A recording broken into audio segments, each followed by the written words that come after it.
All right, hey, what's up, guys? Hartman here. We're gonna be checking out some of the news and notes kind of today. Some of the, there's been some injuries, some signings, quite a bit happened today with all the training camp news and all that. So we're gonna go through that real quick, and then we're gonna hop into a couple drafts as usual. But let's just start it out. I just kind of have a little aggregate thing I do over on like the little Grok like AI tool. I just have a little aggregate to like kind of get all the news and have it in one like easier place. But obviously we got the Brees Hall groin strain. Shouldn't be too concerning. Sounds like he should be good for week one. We'll keep monitoring it as it goes, but as of right now, it sounds like he'll be good to go week one. So I'm not overly concerned about the Brees Hall thing right now. Alvin Kamara had a knee issue today. I don't think we've really gotten much info on that. Yeah, no severity update yet. Monitor closely. So we're really not getting any update yet. It just happened like close to the end of practice today. So we'll definitely want to keep an eye on Alvin Kamara, see how bad that knee issue is, if it's something serious or not. Olave went to the medical tent, but he came back to practice, so it should be fine. Tyler Biadasz for the Chargers carted off. Definitely want to keep an eye on that. That I don't know if that would be enough to really drop anyone notably in the rankings as far as the Chargers go, but losing their center would be a pretty big hit if it is something serious. He was carted off. Definitely something we'll unable to put weight on his leg. Definitely something we'll want to continue monitoring like in the next couple of days, see how serious that is. Um yeah, I mean, I think it just could kind of solidify. I've already been kind of making this move. I feel like just as we've gotten like less bullish reports on Hampton or more reports basically that the workload will be split in the backfield. I still think Hampton is a fine pick where he goes, but I have been picking a lot more like Derrick Henry or Chase Brown over him. So I think this just kind of furthers that for me. I would continue like maybe just going with those other running backs in the same range, maybe even A Chain. I'm a little bit lower on him, but maybe just kind of moving Hampton pretty firmly to the back of that running back range in the second round, especially if the center issue is serious. Um, Najee Harris to the Giants. I think to me, the Najee Harris to the Giants is one of the bigger pieces of news today, obviously. I think to me, this totally kills Tracy. I think Tracy is like, I don't know if I would say he's undraftable. He's not undraftable, but I probably wouldn't touch Tracy until the 190s or something like that. I want to see him drop way, way down the board before I'm even considering touching Tracy.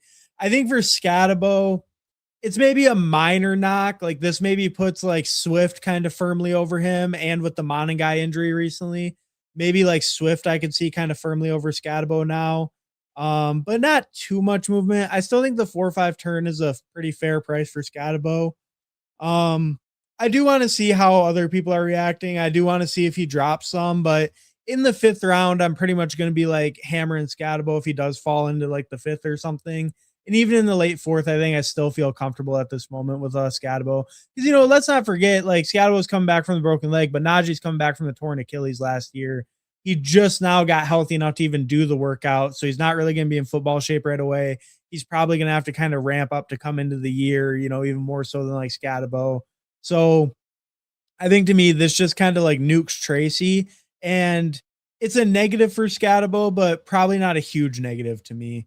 Jalen Waddle back at practice in full pads. That's good to see. Happy to see that. We heard his injury wasn't too serious, but nice to see him back in practice. Definitely gives you some confidence back in him.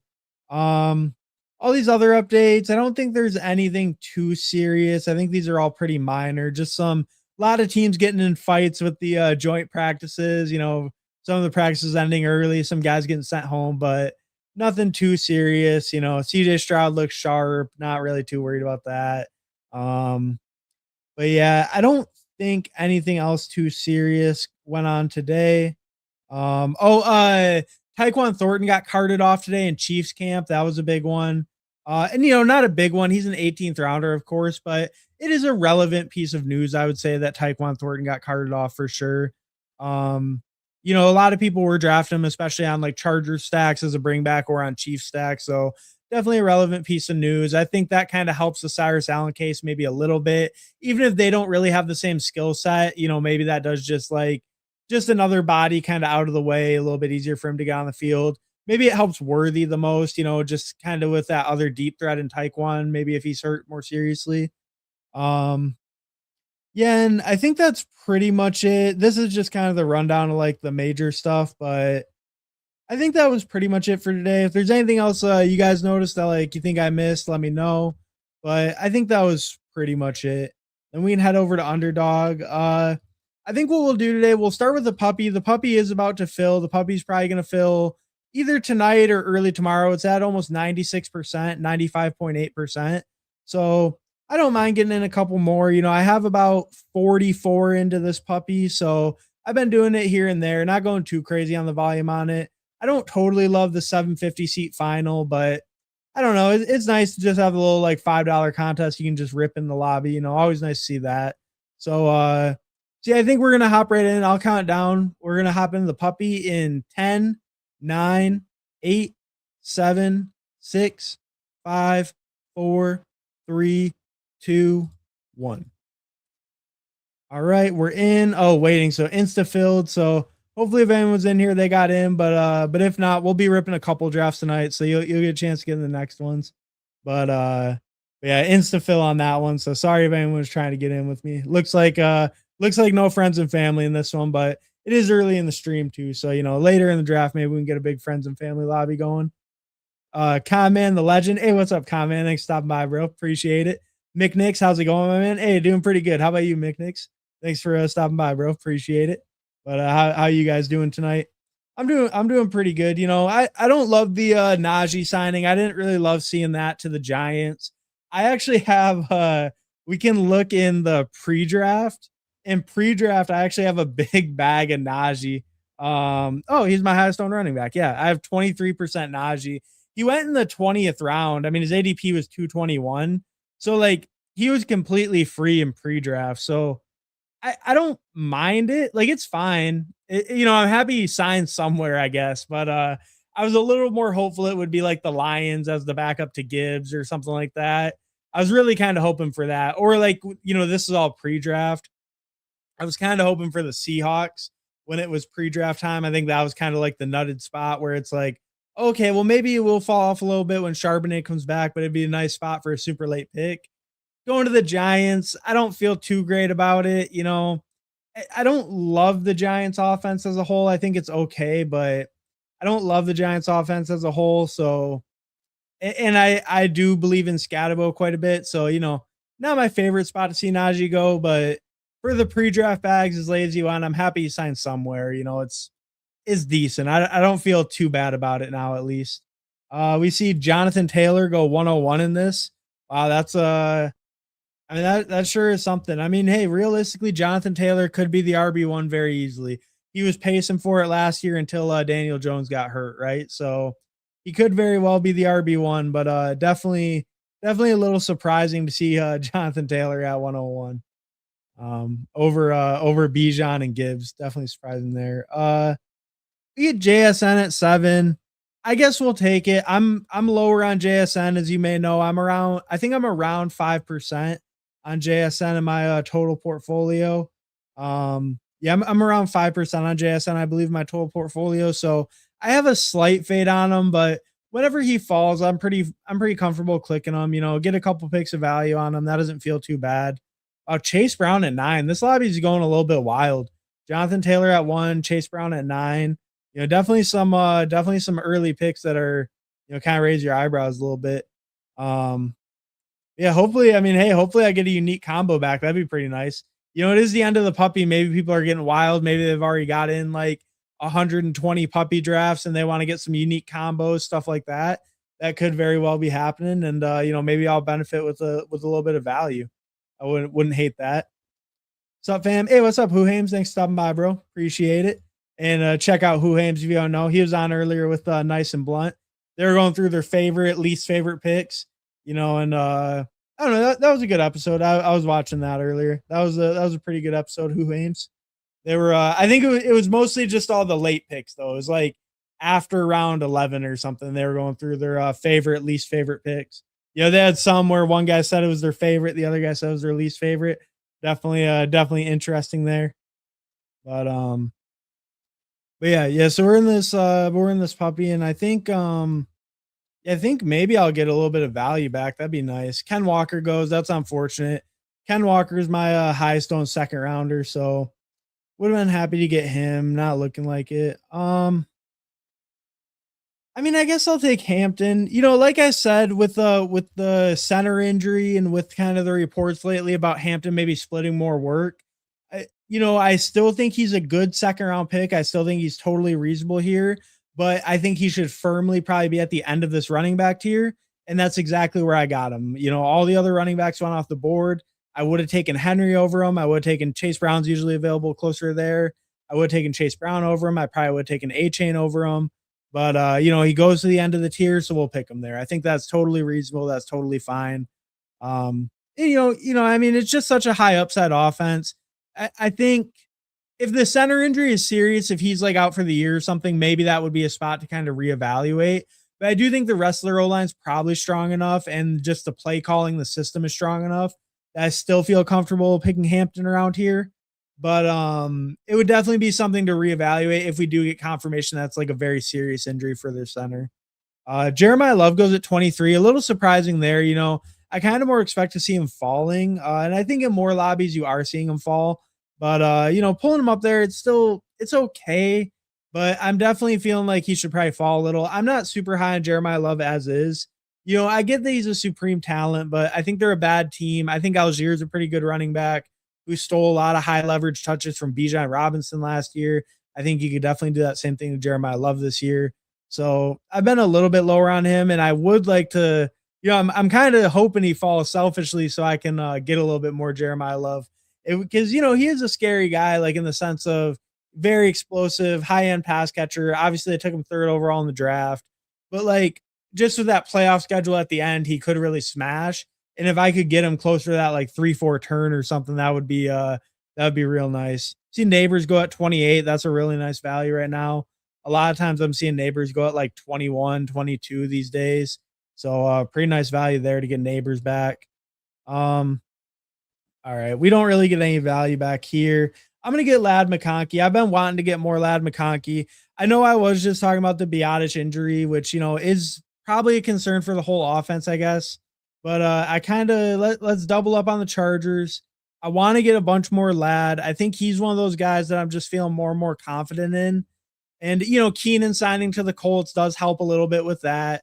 But I think he's just one of those guys I'm feeling more and more like I want to get shares of. I want to take him. I like Zay Flowers a lot too, but I want to get more Lad. I'm already pretty overweight on him at like 14%. I think I would like to be around like double the field on Lad.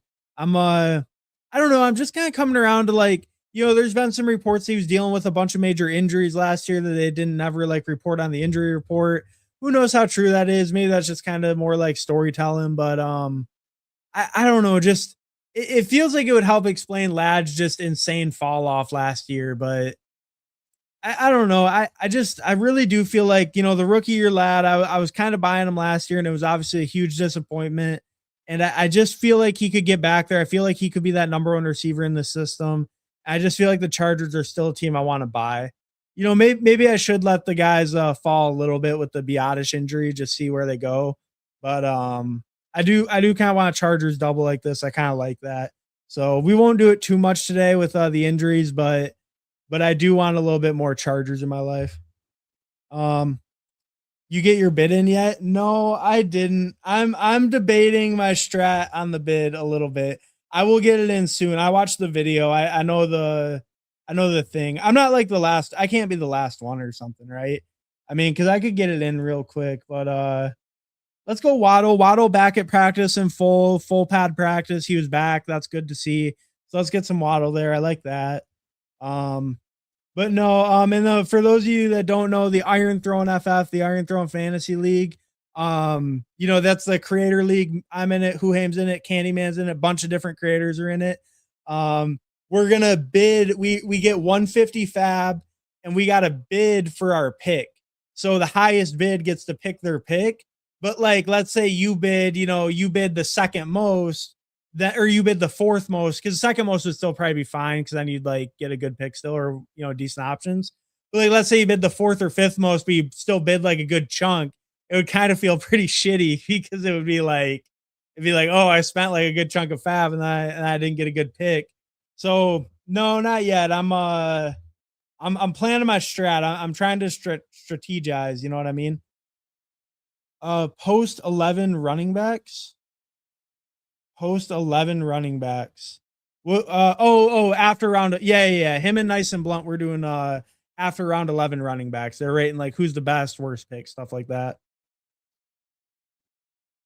So if Scatterbo wins you 2 million, are you down to get a mullet too? LOL.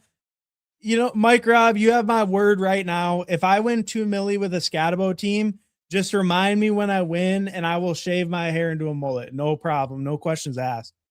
I I'm not too like beholden to my hair or my hairstyle. I used to have a big pink mohawk at one point, so yeah, I'm not. I'd be open to it, especially if I win the 2 milli. Just remind me, and we'll get the mullet popping immediately. We could take Tootin on the little fall. Same bye week as Hampton. That's fine. I'm not going to be too worried about it. It is a lot of week 7, but we'll just try to avoid week 7 the rest of the way. Obviously, I'm going to look at Herbert, but like I'm saying, at running back, especially, and maybe at receiver a little. We'll try to just avoid it the rest of the way. I don't know. I don't mind Tootin on the little faller. LaQuinn Allen right now. LaQuinn Allen dealing with a pretty big injury. Apparently, Tootin claims the biggest things he was working on this year were pass protection and pass catching, route running. So if he can get on the field more in that sense, that's pretty bullish for him. I'm kind of buying both Jaguars running backs, to be honest. I'm overweight on Tootin and Chris Rodriguez. So I just think it's a really good offense I want to buy pieces of. Obviously, you're taking a lot more downside risk with Tootin going this high, but I just think the upside, if either one's able to consolidate, is pretty like substantial. And Tootin's the only running back in that backfield who really could consolidate. He's obviously Chris Rodriguez cannot catch passes. He's never been able to do it. He's, been in the NFL multiple years. He's never really caught passes. Tootin caught more last year than Searad has ever caught in his career. Obviously, I mean, Searad's like 4 is his most or something. So Tootin's kind of the only guy that can consolidate. So I do want to still make the bet on him. But some of the comments recently and some of the we can't recreate ETN. It's going to have to be a mixture of all these running backs. Like Liam Cohen had comments like that. It's making me slow my roll a little bit on Tootin, but on the small faller, I'm still going to be willing to take him. I just think the upside's so substantial in that backfield. All right. And then what are we looking at here? Yeah, probably not Brian Thomas. Okay, Brian Thomas goes. Marv already went too. That's unfortunate. I'm really liking Marvin Harrison. Just this year in general. I have like 16% Marvin Harrison. We'll go Ramondre here. Normally, I would be pretty open to even like on stack going with a Drake May or Jaden Daniels. But since I'm really targeting Justin Herbert in this one, I'm not going to take either the on stack quarterback since I already kind of built out a bigger Chargers thing. I'm just going to target that Herbert stack instead of like pulling up May or Jaden Daniels. And I do like Ramondre quite a bit. I've been like decently overweight Ramondre. I'm a little bit underweight on Trevion. So I'm fine with Ramondre rising a little. I don't love to see it, but I'm fine with him kind of rising more into this like mid 6th range. And especially with some of the other running backs rising too, like we see Warren go, we see Brooks go. I think it makes it feel like decently comfortable pulling Ramondre up when, I don't know, I already liked him where he went. I don't really like Warren. The Brooks thing, I was a big Brooks guy when he went in like the hundreds or like pre-draft. He's my highest owned running back, or no, second highest owned to Najee, but I had 17.5% Brooks in pre-draft. But it's like post-draft, I don't know. I kind of started cooling on him when he got closer to 100. And then when he's really been rising since this Chuba hamstring, I'm starting to have a really hard time getting Brooks, like, especially if Chuba's going around like 110 to 120, I'd rather just pick Chuba, and I kind of hate him, but I'd rather just pick Chuba if the prices are going to be that far apart. Kind of like when it was the other way, when Chuba was going at the 6-7 turn, I hated it. I never clicked him. And then, I would click Brooks all the time around like 110, 120. Now, if it's going to be the opposite, like ADPs, I'm just going to start clicking Chuba. I just kind of want the cheaper guy. I mean, they're a bad team, but Dave Canales has had like a pretty good rushing system for multiple years. I want to buy into the rushing offense kind of, but they have offensive line injuries. It's like, it's not feeling like that great of a situation, and paying these kind of prices seems a little crazy when it's like, I don't know, like Ramondre or Brooks. It's like, give me the guy on the Patriots, easily.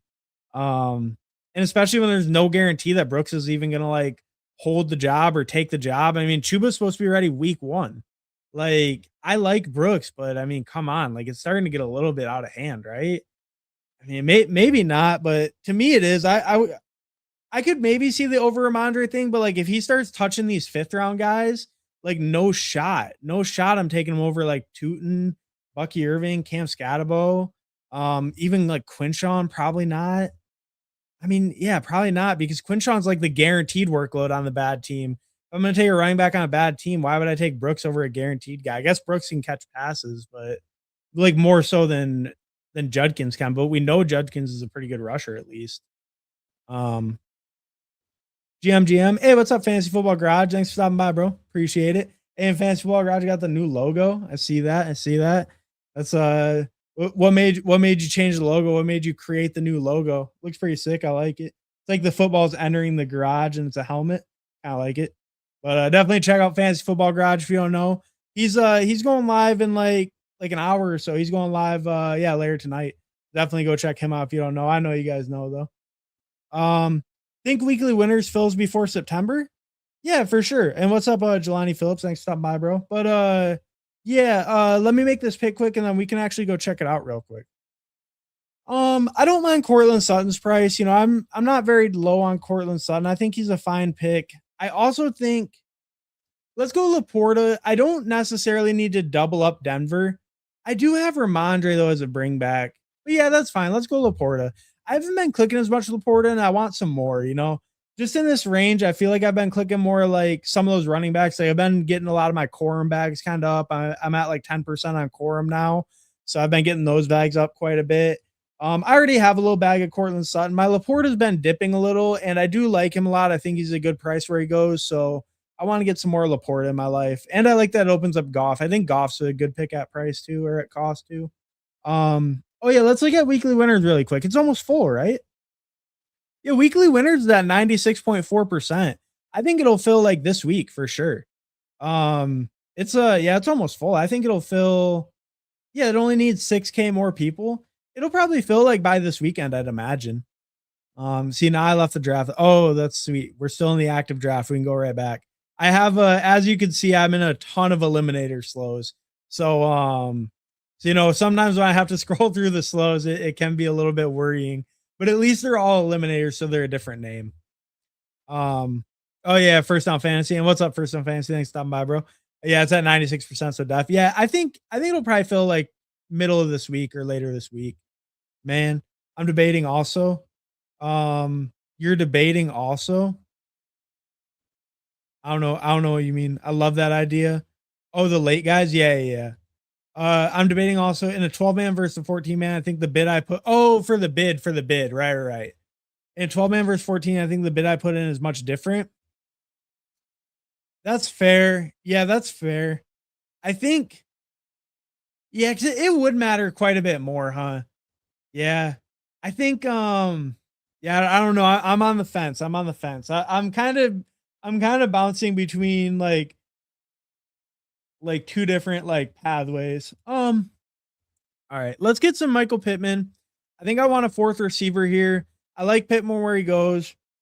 I know he hasn't been practicing for about a week, but a report came out today for him that it sounds pretty minor. He should be back sometime next week. So I'm not overly worried about his injury right now. I think I'm fine just buying him. I like Pittman a lot where he goes. I think he's a good pick. John Stribling going at 98. Damn. You hate to see it. This guy's kind of going wild, though. This is intriguing. So he goes, Gibbs at 2 is fine. Pulls up Love a little, gets Olave, which is a good pick. Evans is fine. Pulls up P-Wash a little. Takes Joe Burrow on stack. Pulls up Michael Wilson like a round.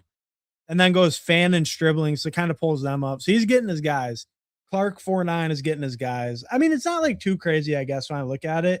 But just these three, like I notice he's kind of just getting his guys. You know, he's pulling them up a little and stuff. Which, you know, it's fine if you have high conviction in those guys. That's fine. Johnny Phillips, what Jags wide receivers you like? Bro, I'll be honest. I'm a Parker Washington hater. I was a Parker Washington hater, I should say. I think I was hating on Parker Washington a lot because I really thought Travis Hunter was going to kind of take his role and be in the slot quite a bit and not take his role. I know Travis Hunter is probably going to play more defense this year, but I thought Travis Hunter was going to get his like 30%, 40% snaps in the slot area and to really take away from P-Wash. And I think just with more of the reporting, especially the last couple of weeks, it sounds a lot more like Travis Hunter will be playing on the outside and taking away from Brian Thomas. So I think that makes me feel like I like Travis Hunter at cost. I think he goes late enough that it's worth the price, especially in best ball. In redraft, I don't like Travis Hunter at all, but in best ball, I like Travis Hunter. Um, Let me. It's definitely Bo Nix with my Jalen Waddle. That's an easy pick. Yeah, that's an easy pick right there. But okay, yeah. So I like Parker Washington at cost. This is a little steep for me, but it's reasonable. Like fifth round P Wash is reasonable. I think he's the best one at cost or the best one overall, but the cost is getting a little bit steep for me. I think Brian Thomas is probably more of a mediocre pick. You know, he's probably goes in an okay range because here's the thing with Brian Thomas, he's going to run a lot of deep downfield stuff, and that just tends to be more like high variance. So if he hits a little bit better on the variance and can get more touchdowns that way, it could be a nice season for him, but I don't really think he's going to have like that great season, like even like his rookie year was. So I'm a little more out on Brian Thomas, I would say. I think Jacoby Myers is like a fine pick where he goes. I don't think he's not going to be the breakout or anything, but around 120, I think he ran the most routes of any of those receivers last year. They paid him in December at the end of the year. I think that like he'll have a decent role and he's like decently consistent, but what's the ceiling really? What's the upside? I don't know if it's that high. So I think he's fine where he goes. And then I like Travis Hunter probably the most as like a best ball pick at cost because I think he could give you those spikes even if he gives you a lot of unusable weeks. But I think going around the 150 range is a pretty reasonable price for that bet. And especially if there was any injury, Travis Hunter could play any of the roles on offense. So like any injury to any of the three guys above him, I think would give him contingent upside. He's not like limited to a certain role on the field, right? He can play anything. Um, so I like the Travis Hunter bet the most in best ball. I think Jacoby's a fine pick, and I think Parker Washington is a guy that I'm actually quite underweight on, but I am kind of regretting. And Brian Thomas is like I don't love it, I don't hate it, but I wouldn't be like super targeting him. But if you really need a receiver and he's kind of the last guy in that range, it's fine. Like that's an okay pick. Let's get more Kittle. I definitely want more Kittle. You know, they keep telling me he's going to play week one. He still goes in the 110s. You know, it's George Kittle. If George Kittle is even 80% of what he was and he's going this late, then it's an absolute steal. Will he even be 80% of what he was as like a 32-year-old tight end coming off a major injury? Hard to say, but if he's rehabbing this fast, if he's already beating all the previous rules that we know about this injury, then you know we got to kind of believe in him a little bit. At least I think so. So I'm definitely picking up some more George Kittle right now. So far I'll read off the team really quick. So far I'm rocking a 2-3-4-2. Justin Herbert, Bo Nix, Omarion Hampton, Bashaw Tootin, Ramondre Stevenson, JSN, Lad McConkey, Jalen Waddle, Michael Pittman, Sam Laporta, George Kittle. So pretty balanced overall. Feel pretty good with it so far. I can kind of go whatever direction I want. I could definitely stop at like two quarterbacks if I want. I could probably stop at two tight ends if I want as well. You know, with Kittle, maybe feels a little thinner, but I do have Laporta up top, so that feels okay. Like definitely could stop at two at either of the onesie spots if I want. So I'm pretty open to whatever I want to do at this point, which is nice. Wow, Cyrus Allen at 136. That's wild. That's wild, dude. That guy was drafting pretty normal too. Other than that, that's wild to me. I think it's Rashid Shaheed here most likely. Like I said, Tyrone Tracy he needs to be nuked. He shouldn't even go like. I like Algier too, but I think we'll go. Okay, yeah, we'll go Shaheed. It's double Seattle, so I might look at Darnold now. I was saying like I'd be fine with these two, but with a double stack, that's not bad. I could get that. I've been wanting to get more Shaheed because I was picking so much digs in that range before. So I want to get some more Shaheed, but I don't know. The double on Seattle, I don't totally love it, but it's okay. It's okay. I don't totally love it. Let's see, where did Chuba go in this one? 109. That's a good price for him. I would have probably I wouldn't have taken him at 114 in this draft because I really would have wanted Knicks at that value. I love Knicks as a pick. And with Waddle, that's kind of like a no-brainer for me in that spot. But like Chuba in the 10th round, I think is a pretty good value. I think for me, like I would definitely always be looking at him in that round if he's available. Is Josh Downs dead or is he double dead? I don't know. The way that Josh Downs bulls are talking, it's better than ever for him.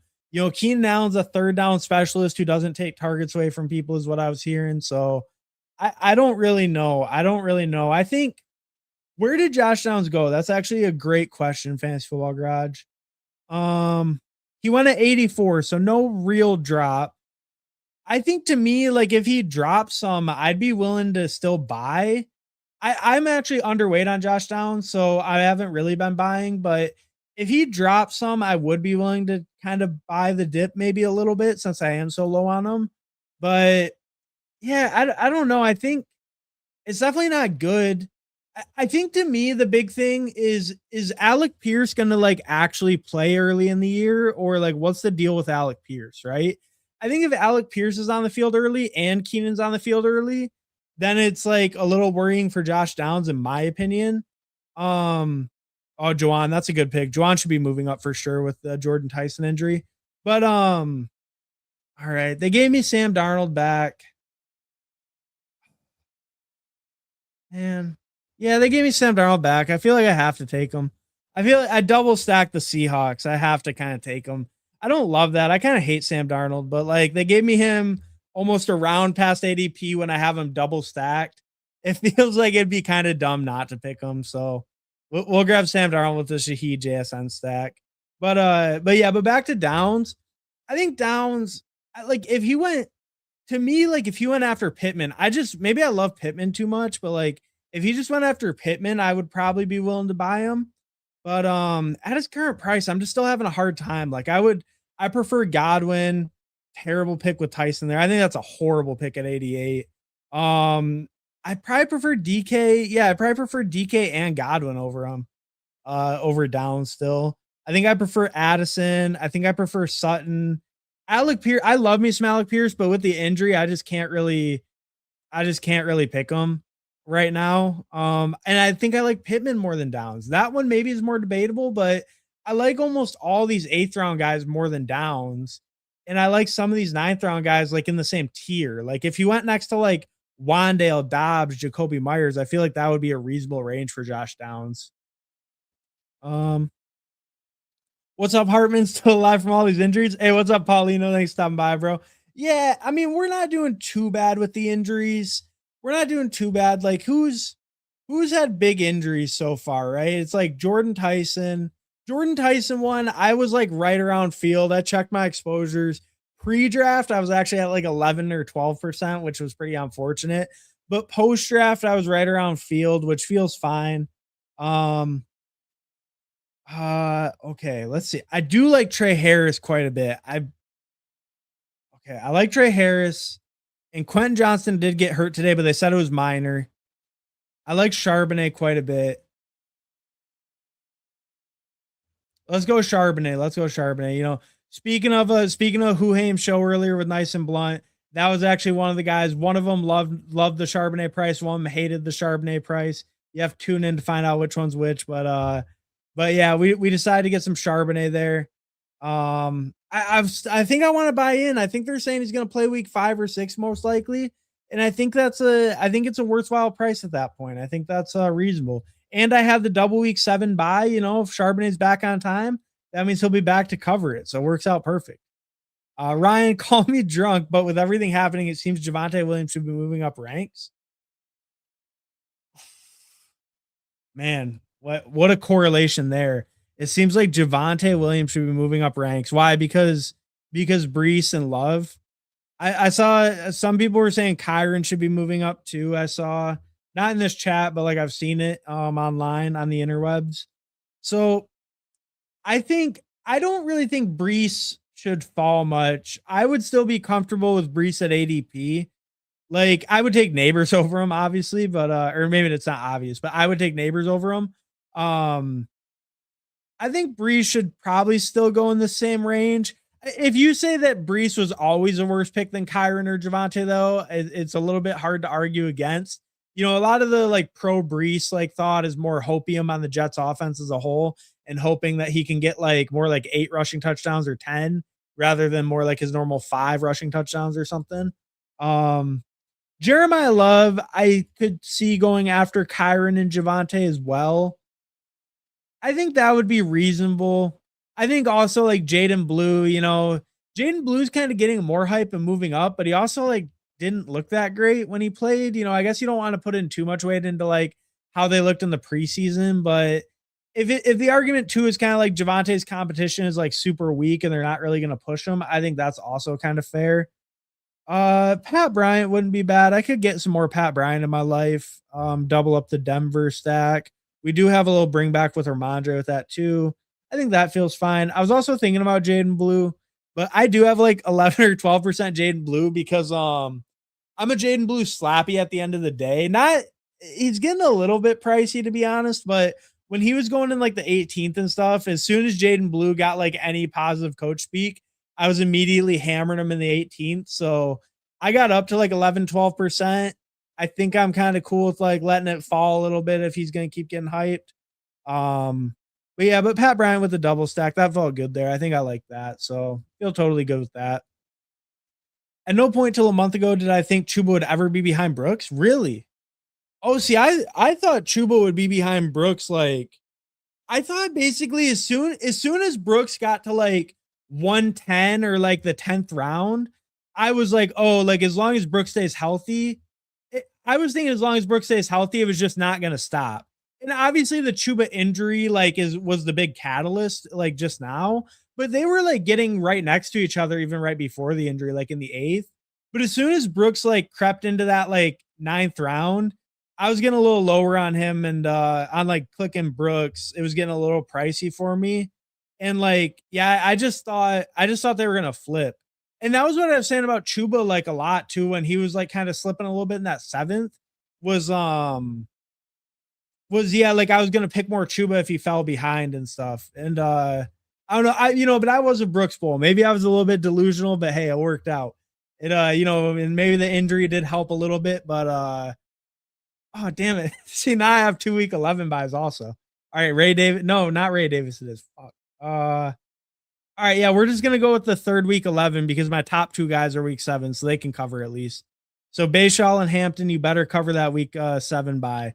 We did not plan out the bye weeks very well in this team, but I mean the team looks okay. It's just the bye weeks aren't planned out too well at running back.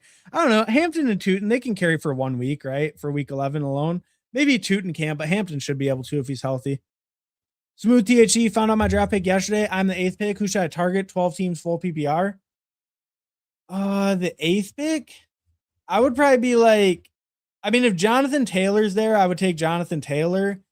If he's not there, well, basically, okay, full PPR, I would say go Gibbs, Bijan, Jamar Chase.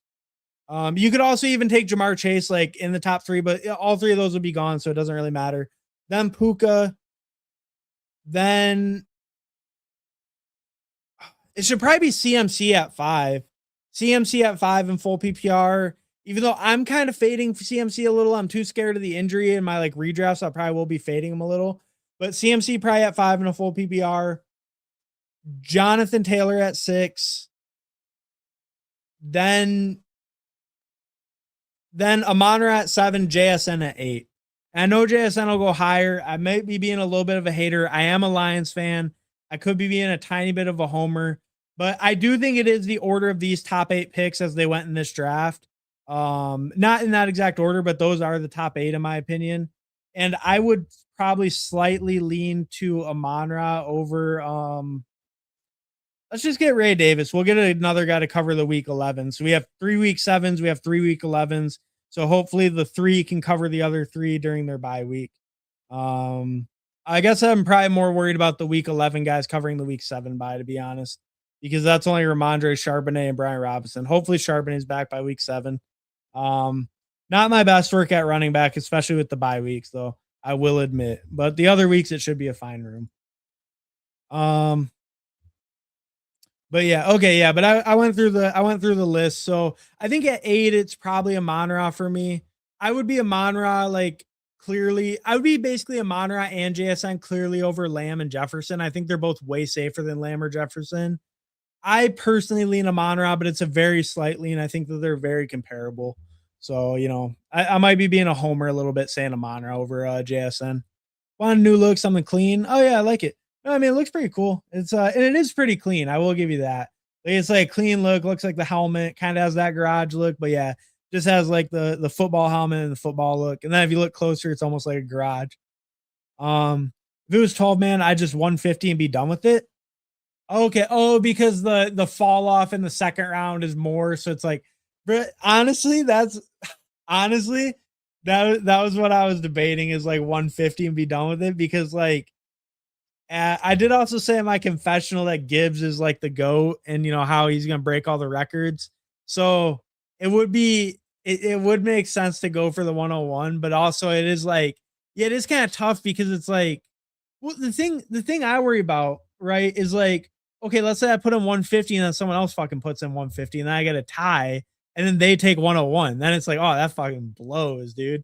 Let's get some Chris Bell. He's a riser. He just got activated off the pup today.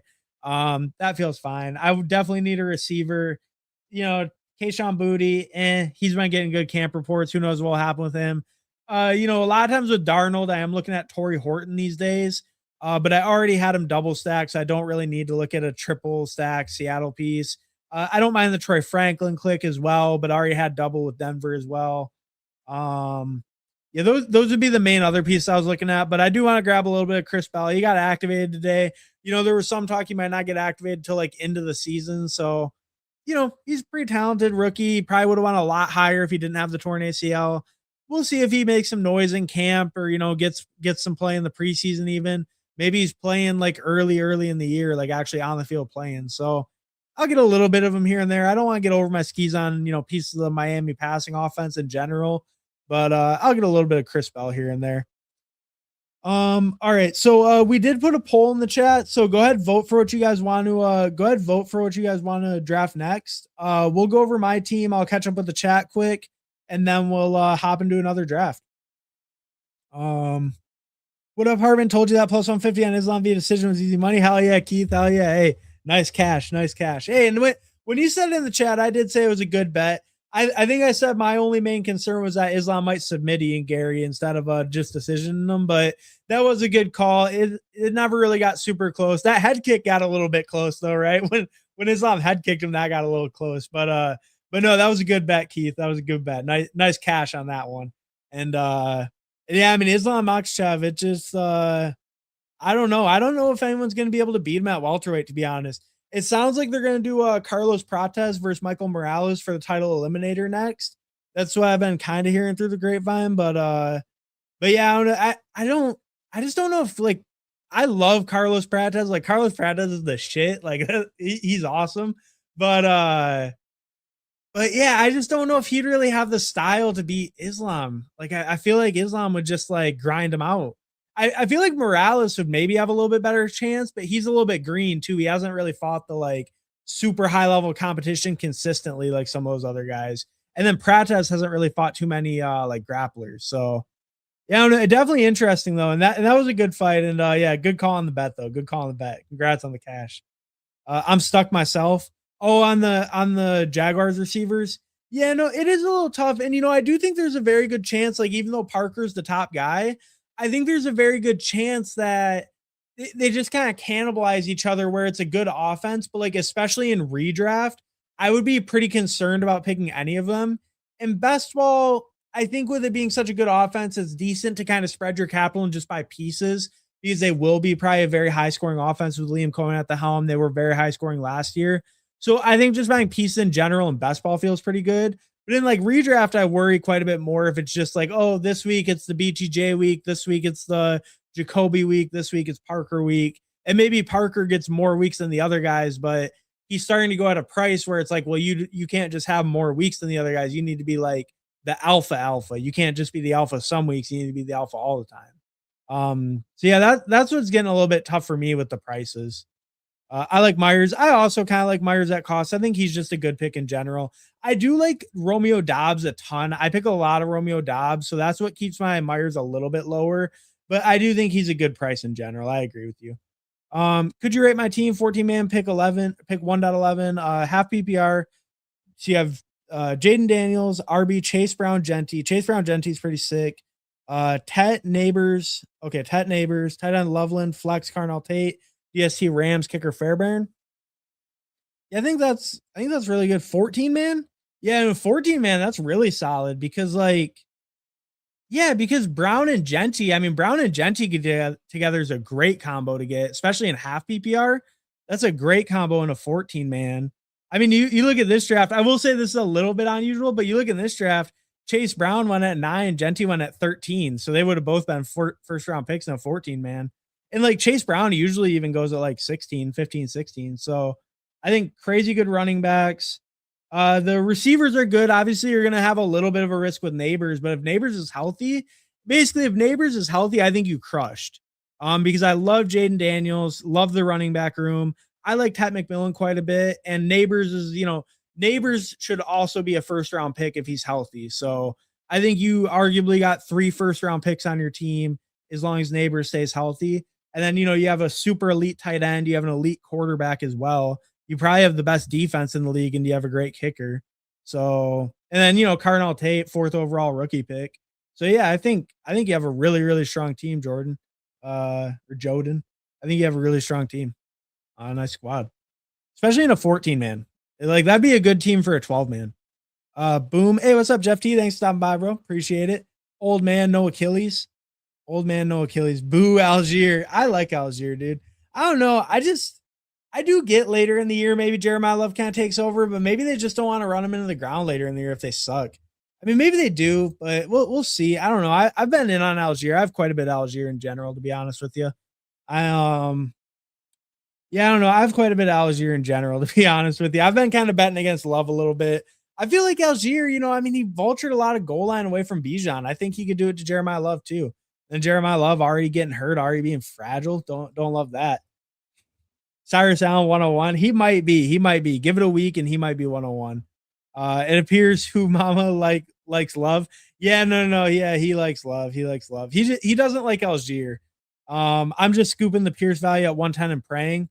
Yeah, well, but see, that's the thing. Like at 110, you said you've been a DraftKings drafter, I guess, but he ain't going at fucking 110 in Underdog. He's still going at like 96. Like at 110, I feel like I could start getting back in maybe, but yeah, I already do have a little bag of Pierce like from earlier in the season, so it's probably dwindled down quite a bit by now because I haven't really been clicking them for a couple weeks. But yeah, the fall hasn't really been enough for me to get back in. Yeah, it's tempting. I like taking Warren earlier. Totally agree with that, Ryan. I've been taking a ton of Warren, so I'm with you there. I've been like Warren. I think I'm at 14% now, and it's still rising. I'm trying to get him probably close to like double the field even. And I don't think Keenan takes too much away from Warren. Maybe a little bit of target share just in general, but I don't think he takes like too much away. I think Warren will really soak up a lot of that Pittman role in addition to his own role from last year. Arizona is gross. Algier was born in the gross. Hell yeah, Ryan. Hell yeah. I agree. Algier was born in it. He was on a gross team his rookie year and he put up a K. He's on, he got Bijan drafted over him. He kind of took away a lot of work from Bijan. Last year, some people will tell you Bijan was the best running back in the NFL. Guess who put up 500 yards and 6 touchdowns? That's right, it's Tyler Algier. The dude just steals touches. He's not bad. He's not a bad running back. He just takes touches. I thought they would meet and just stay together. I thought they would meet and just stay together. I do not. Brooks and Chuba. Yeah. See, I thought I knew the Brooks, but you weren't enough of a Brooks bull. The real Brooks bulls like me, we knew how much we love Jonathan Brooks. I actually didn't know how much they love Jonathan Brooks, to be honest. I didn't think. I guess I do kind of agree with you. I thought they would stay closer together. The hamstring injury really was a big catalyst for it because you're kind of right. I agree with that actually. I think like if there was no hamstring injury and we are just getting pretty good Brooks reports, I think it would have been kind of like how like Harvey and Dobbins are. Like this draft, they both go a little later, but like usually you see Harvey closer like the 7-8. And then, maybe not as much anymore with the Coleman bullishness, I guess, but like I feel like it could have been more like, oh, like Brooks is a late 7th and sometimes he gets pulled up a little. And then Chuba's like a mid 8th, like around that Corum, like Dobbins range or something, right? But yeah, the hamstring was a big catalyst to really separate them. Chuba Duba Doo, real nice click, 110 plus. I agree with you, Jerry. Like I said, I'm a Chuba hater. I have very low exposure to him, but 110 plus, I agree, is a great pick. Like, you look at these other guys, I think there's a lot more question marks with them. I think maybe you could make the argument they play on better teams than Chuba, but he has a lot more realistic chance to kind of like, be the lead back on his team realistically than those guys probably do. I think Algier will be Monty in Arizona. I kind of agree. That's what I think too. The Monty on an offense that scores 12 rushing touchdowns isn't very useful. Yeah, that's fair. But Monty, I think like more like Monty, like early in Gibbs' career, though, where he's actually taking like a very significant chunk of the work. Where like in the 150s, if you're getting like 40% of their rushes, I think it could be very valuable. I think the real question is, does Connor get a role or not? Is Connor still on the team? Because that's the one that scares me more. I think Algier could realistically get like a 35 to 40% of the work, like type volume. And I think, love having this injury early. It's probably not hugely impactful, but if it lingers into the season, if it's a little more serious, I mean, high ankle sprain, you never know. Like if they want to kind of slow play him, since they're going to be like, I mean, they're projected to be a pretty shit team, right? So it's like if they want to kind of slow play Love, I think that could be a pretty big boost to Algier. I think now we're seeing him rise a little, so it's getting a little bit tougher, but I don't know. Woody Marks was gone. Maybe like Tajay would have been a good pick instead of Algier. I didn't pick Algier, obviously, but maybe like Tajay over him. But then what? I mean, Alvin Kamara got hurt today. Who knows how he's doing? It's like you could pick like Josh Jacobs backup, who's I mean, I guess we're hyped for. I don't know. Like the Marshawn Lloyd hype's getting a little crazy. Like, will they actually give Josh Jacobs back up much work? Were they not because they didn't really trust those guys? I mean, they haven't really ever given them like too much work behind Josh Jacobs. Maybe it's because they just kind of sucked and Marshawn Lloyd's better, but I don't know. I guess there's some ambiguity with Jacobs as well. So, maybe you could argue him. Bigsby's a full on backup, in my opinion, like contingent. I feel like Algier is one of the last guys who's actually like going to split some work, like in a meaningful way. I think Tajay is probably a better pick, maybe, but that's kind of it. Like after that, I don't really know. Like I don't think Jaden Blue's a better pick. I don't know. Yeah, I don't know. I think the tier he goes is pretty reasonable. I think he's moving up a little, but like he was also in the 150s before that, and I think that's pretty reasonable. Um, yeah, I don't know. I'm more on the pro Algier side though, personally. That's fair. You liked it too, in fairness. Oh yeah, no, that's true. That's true. Yeah, the Islam bet. Yeah. Yeah, no, and I mean, hey, that was a good bet. You shouted it out though. You're the one who called it out. It was a good bet. I'm glad you cashed on it. That was a good bet, and I'm glad it worked out. Sometimes in the UFC, like you make a bet, it feels great. Like imagine you bet on Kamaru over Leon by decision, and then it's like, oh man, Kamaru's just dominating them for 23 minutes, and then he gets kicked in the head, right? So it's nice when it works out. Nice when it actually plays out. Plays out when it feels like a good process and it plays out that way. Ryan's here low on Monty and Houston. I think these gross teams need a caliber running back when one comes. No. I like Montgomery. I like Montgomery a lot. I think I think Algier will be Monty. Oh, I thought you were talking about Monty in Detroit, because in Detroit he was splitting time with Gibbs. I think Monty's gonna be like the bell cow in Houston. I think Woody Marks sucks. I think Woody Marks is an okay pass catcher, but I think he's a terrible rusher. I mean, we saw that last year. And I think Montgomery's actually a pretty efficient pass catcher. I think he's kind of underrated in that sense because he had to play with Gibbs. Like 2 years ago, Monty had one of the better yards per route run in the league. I think that's maybe a little inflated. Don't get me wrong, but I think Monty's a perfectly good pass catcher and a good rusher. I think he's not crazy explosive, but I think he's like a pretty effective rusher and a pretty effective pass catcher. So I'm pretty high on him in Houston. I think he'll be good. I think it'll be like when Mixon went there 2 years ago.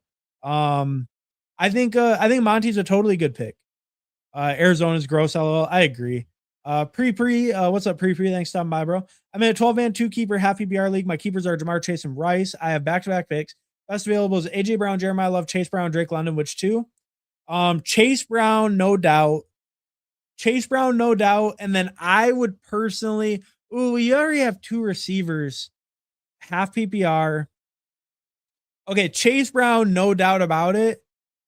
And then I would personally be AJ Brown. If you want to go Jeremiah Love, I think that's reasonable. If you have to start three receivers, I would go AJ Brown. if you only need to start 2 receivers and then it's a flex, if it's like 2 running back, 2 receiver, and a flex, I probably go Jeremiah Love and Chase Brown. If it's 3 wide receivers and 2 running backs and a flex, I probably go Chase Brown and AJ Brown. So it depends a little bit on your format, but Chase Brown is the lock, like for sure Chase Brown, no doubt about that one. And then I lean AJ Brown, but Jeremiah Love's also reasonable.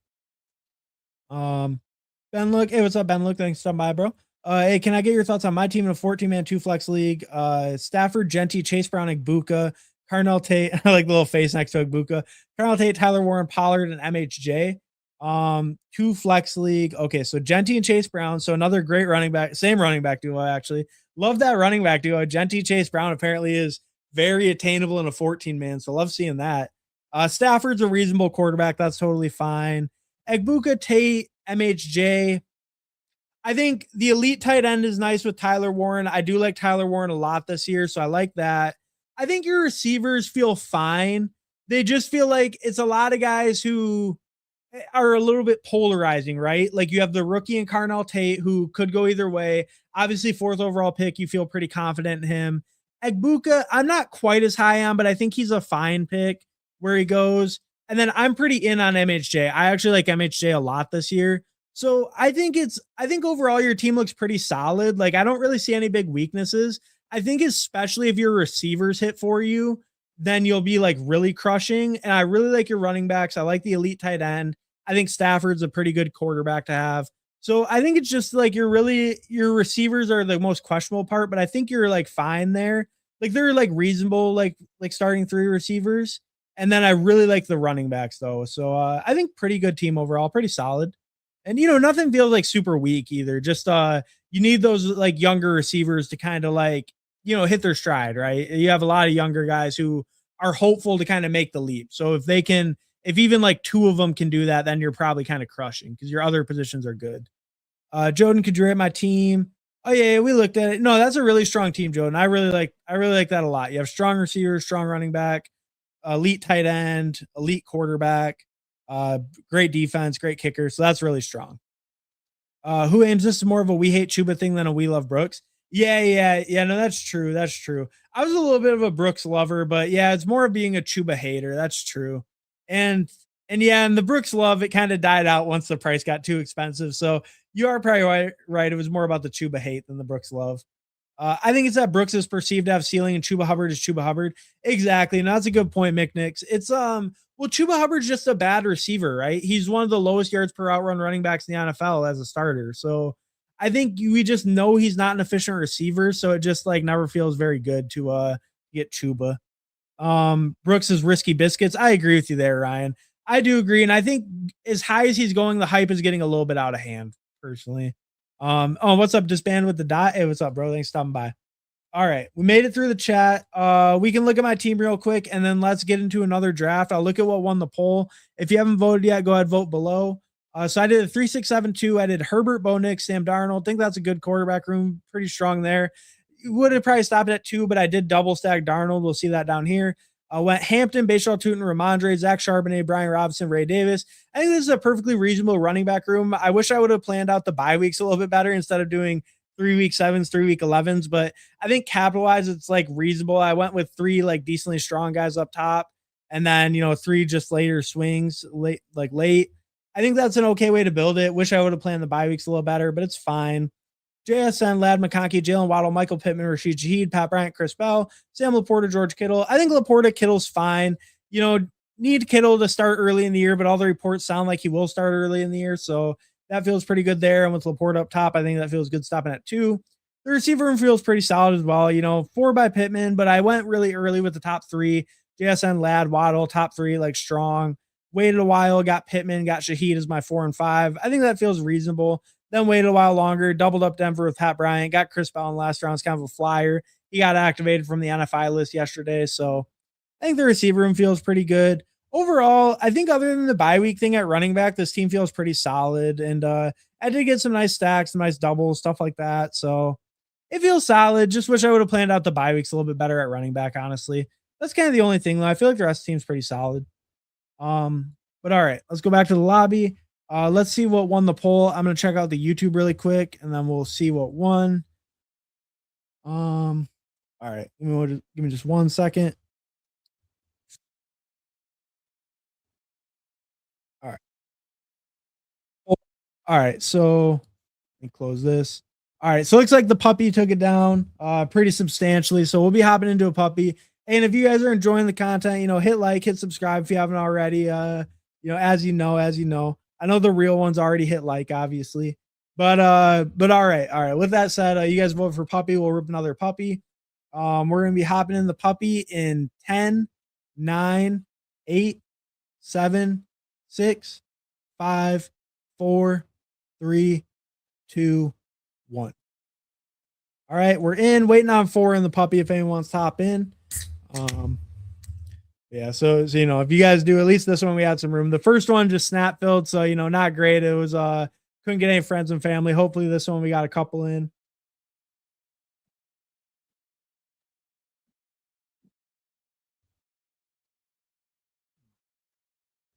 Sorry about that. All right, looks like we got Young Moulin at the 3. I'm at the 4. We got Hilltoppers at the 6.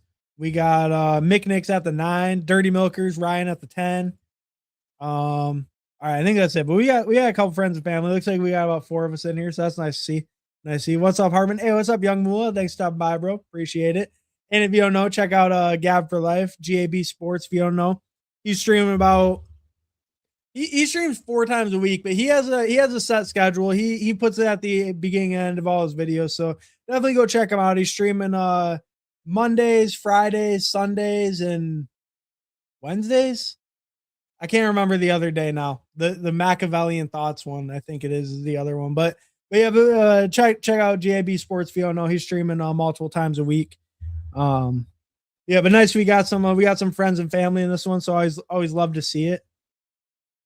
Oh, and I did we had someone mention it in the thing before about doing like a top click draft. I did get this thing, the Best Ball Champion, the BBC as it's known. And it is like a sim deal. So it sims in. Can you guys see it? Okay, you can see it. So yeah, it sims and it shows you the best pick and stuff at each spot. I will say the one thing with it.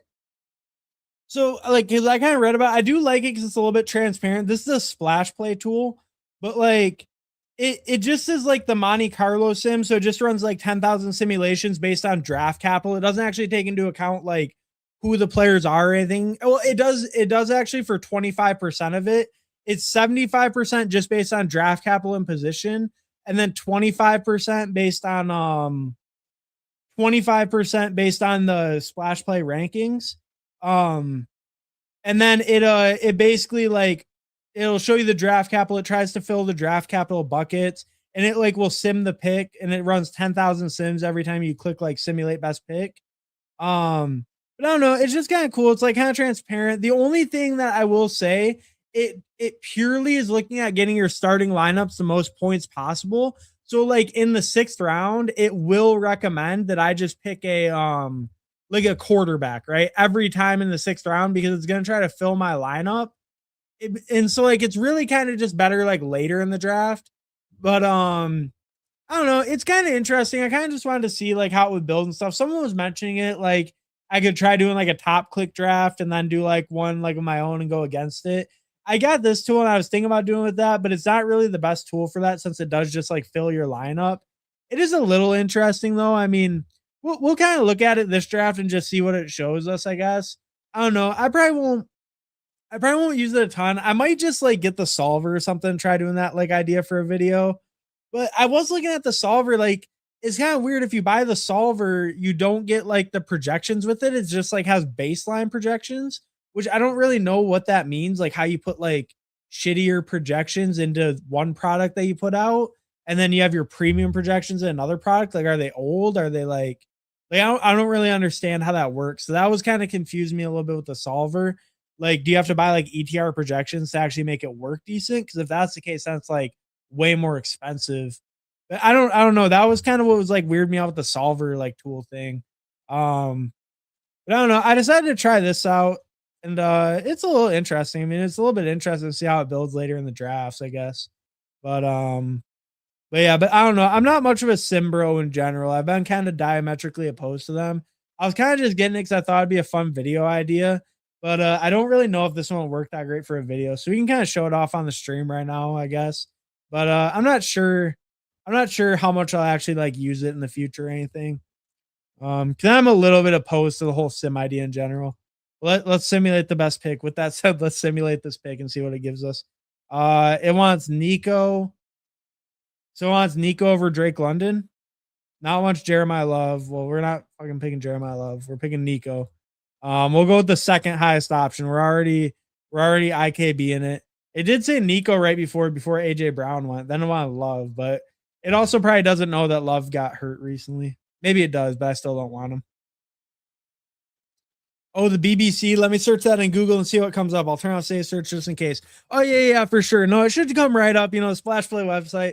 Just gotta type in BBC to your favorite, to your favorite search provider, and it should come right up. No, it is something to be careful with. Something to be careful with, but it is funny for jokes. It is funny for jokes. Like I posted my team in Discord and I tagged I used emo cowboys promo code emo. Who would think emo was sponsored by something called the BBC? Are we shocked by that at all? Not really. Um, but who could have seen that coming? I tagged him. I tagged him in Discord because I did do a top click team. We can actually look at my top click team really quick. I'll pull it up on another tab because I have it in the Discord. Um, I tagged him and then I was like, oh, like, what do you think the best way to implement the BBC is? But I put at the beginning, I think I put like I topped the BBC for an entire draft, which I thought was comedic. All right, I wouldn't mind Olave. Oh, son of a bitch, young Mula. I was gonna pick Brees Hall too. I was thinking about Brees Hall. We can see what the sim says, but I'm gonna pick Olave either way. It's probably not gonna like it because it's a double week 8 bye. It probably wants a running back. Yeah. See, this is the problem. It's gonna like give me a bunch of running backs. It wants Kyron. Really, you want Kyron? All right, let's get Kyron. Fuck it. Yeah, give me Kyron. Why not? So it does like stacking a little bit. It likes stacking quite a bit. Like, cause it gives them, I think it just gives them an automatic like 7.5% boost, it said, if they're stacked, like team stack. So that's kind of interesting. I really don't pick much Kyron. I kind of wish I would just grabbed Olave there, but I don't know. It intrigued me a little bit to grab Kyron there. I have 2% Kyron, so getting a little more, I don't mind it. But probably should have just picked Olave. I got kind of swept up by the BBC, so I'm fortunate there. K-Space. Hey, what's up, K-Space? Thanks for stopping by, bro. Drafters after. What's up, everyone? Pre-chart. Hey, appreciate it. Yeah, we're preaching up here. Drafters after. Probably not. I'm gonna be honest with you, probably not. We're probably gonna call it after this draft. It's probably gonna be a little bit shorter stream tonight because well, I don't know. There's a couple other people streaming tonight too. I think Fantasy Football Garage is just about to go live. So I think we'll redirect over to him. I think Nice and Blunt might be live with Best Ball Guy, or might be going live with him in a little bit too. So we'll redirect to them after this draft probably. I kind of want to just get on for a short stream tonight. I'll actually I will be on tomorrow. A little bit nervous. Not nervous. I don't know. I'm not nervous really, but like should be a fun time. Should be a little confrontational. I'm gonna be on tomorrow with Goofy Chicken and Centex Legend. So that's gonna be something for sure. Hopefully they don't make me show my exposures because that's always worrying if you're around a Centex Legend. But yeah, like I'm gonna be on Goofy Chicken and Centex Legend stream tomorrow though, so that should be I don't know, it should be a good time. It should be a good time, let's be real. But a little bit, it might be a little confrontational, might get a little heated. We'll see. We'll see how Centex is feeling. It's really all up to him. He shared his exposures on Twitter the other day. I saw that motherfucker got 40% worthy. I'll be on his head about that 40% worthy. He starts coming at me crazy. He's picking a guy who ain't never done shit except for garbage time, one Super Bowl. And he wants to talk shit about people's exposures. Like, we'll see what he's saying. we'll see what he's saying. It depends how hard I want to go, but I got ammo. He put out the ammo the other day, so we're ready to come back at Santex. If he wants to smoke, we'll give him the smoke. But but yeah, I don't know. That should be a good time though. It should be a good time. It huh. Oh man. The toxic I was looking at the Toxic Tower Discord to see if I could find that team. The Toxic Tower Discord is pretty active though. And it was a puppy team, which I've done quite a bit of. So I probably should have labeled it, to be honest. Um and I probably should have labeled it. I'll try to find it just in the underdog tab. We can look at it because it was a weird draft. It was a very weird draft. All right, let's see what it likes here. Why not?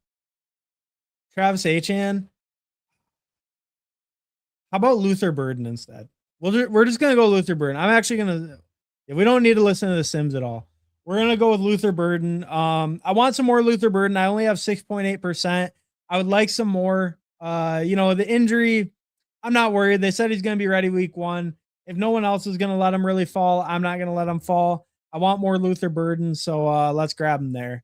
It's just I was lower on him early. But if the coach is going to say nothing but good things about him and going to say, buy Luther Burden stock, he's destined to be a star in this league, and they're saying he's going to be ready for week 1, I just want to buy. I want to buy the Luther Burden stock just like Ben Johnson told me to. Insider trading, right? The head coach is telling you to buy the stock, you buy the fucking stock. Like that's kind of my opinion. I love Luther Burden too as a rookie. I was really in on him last year.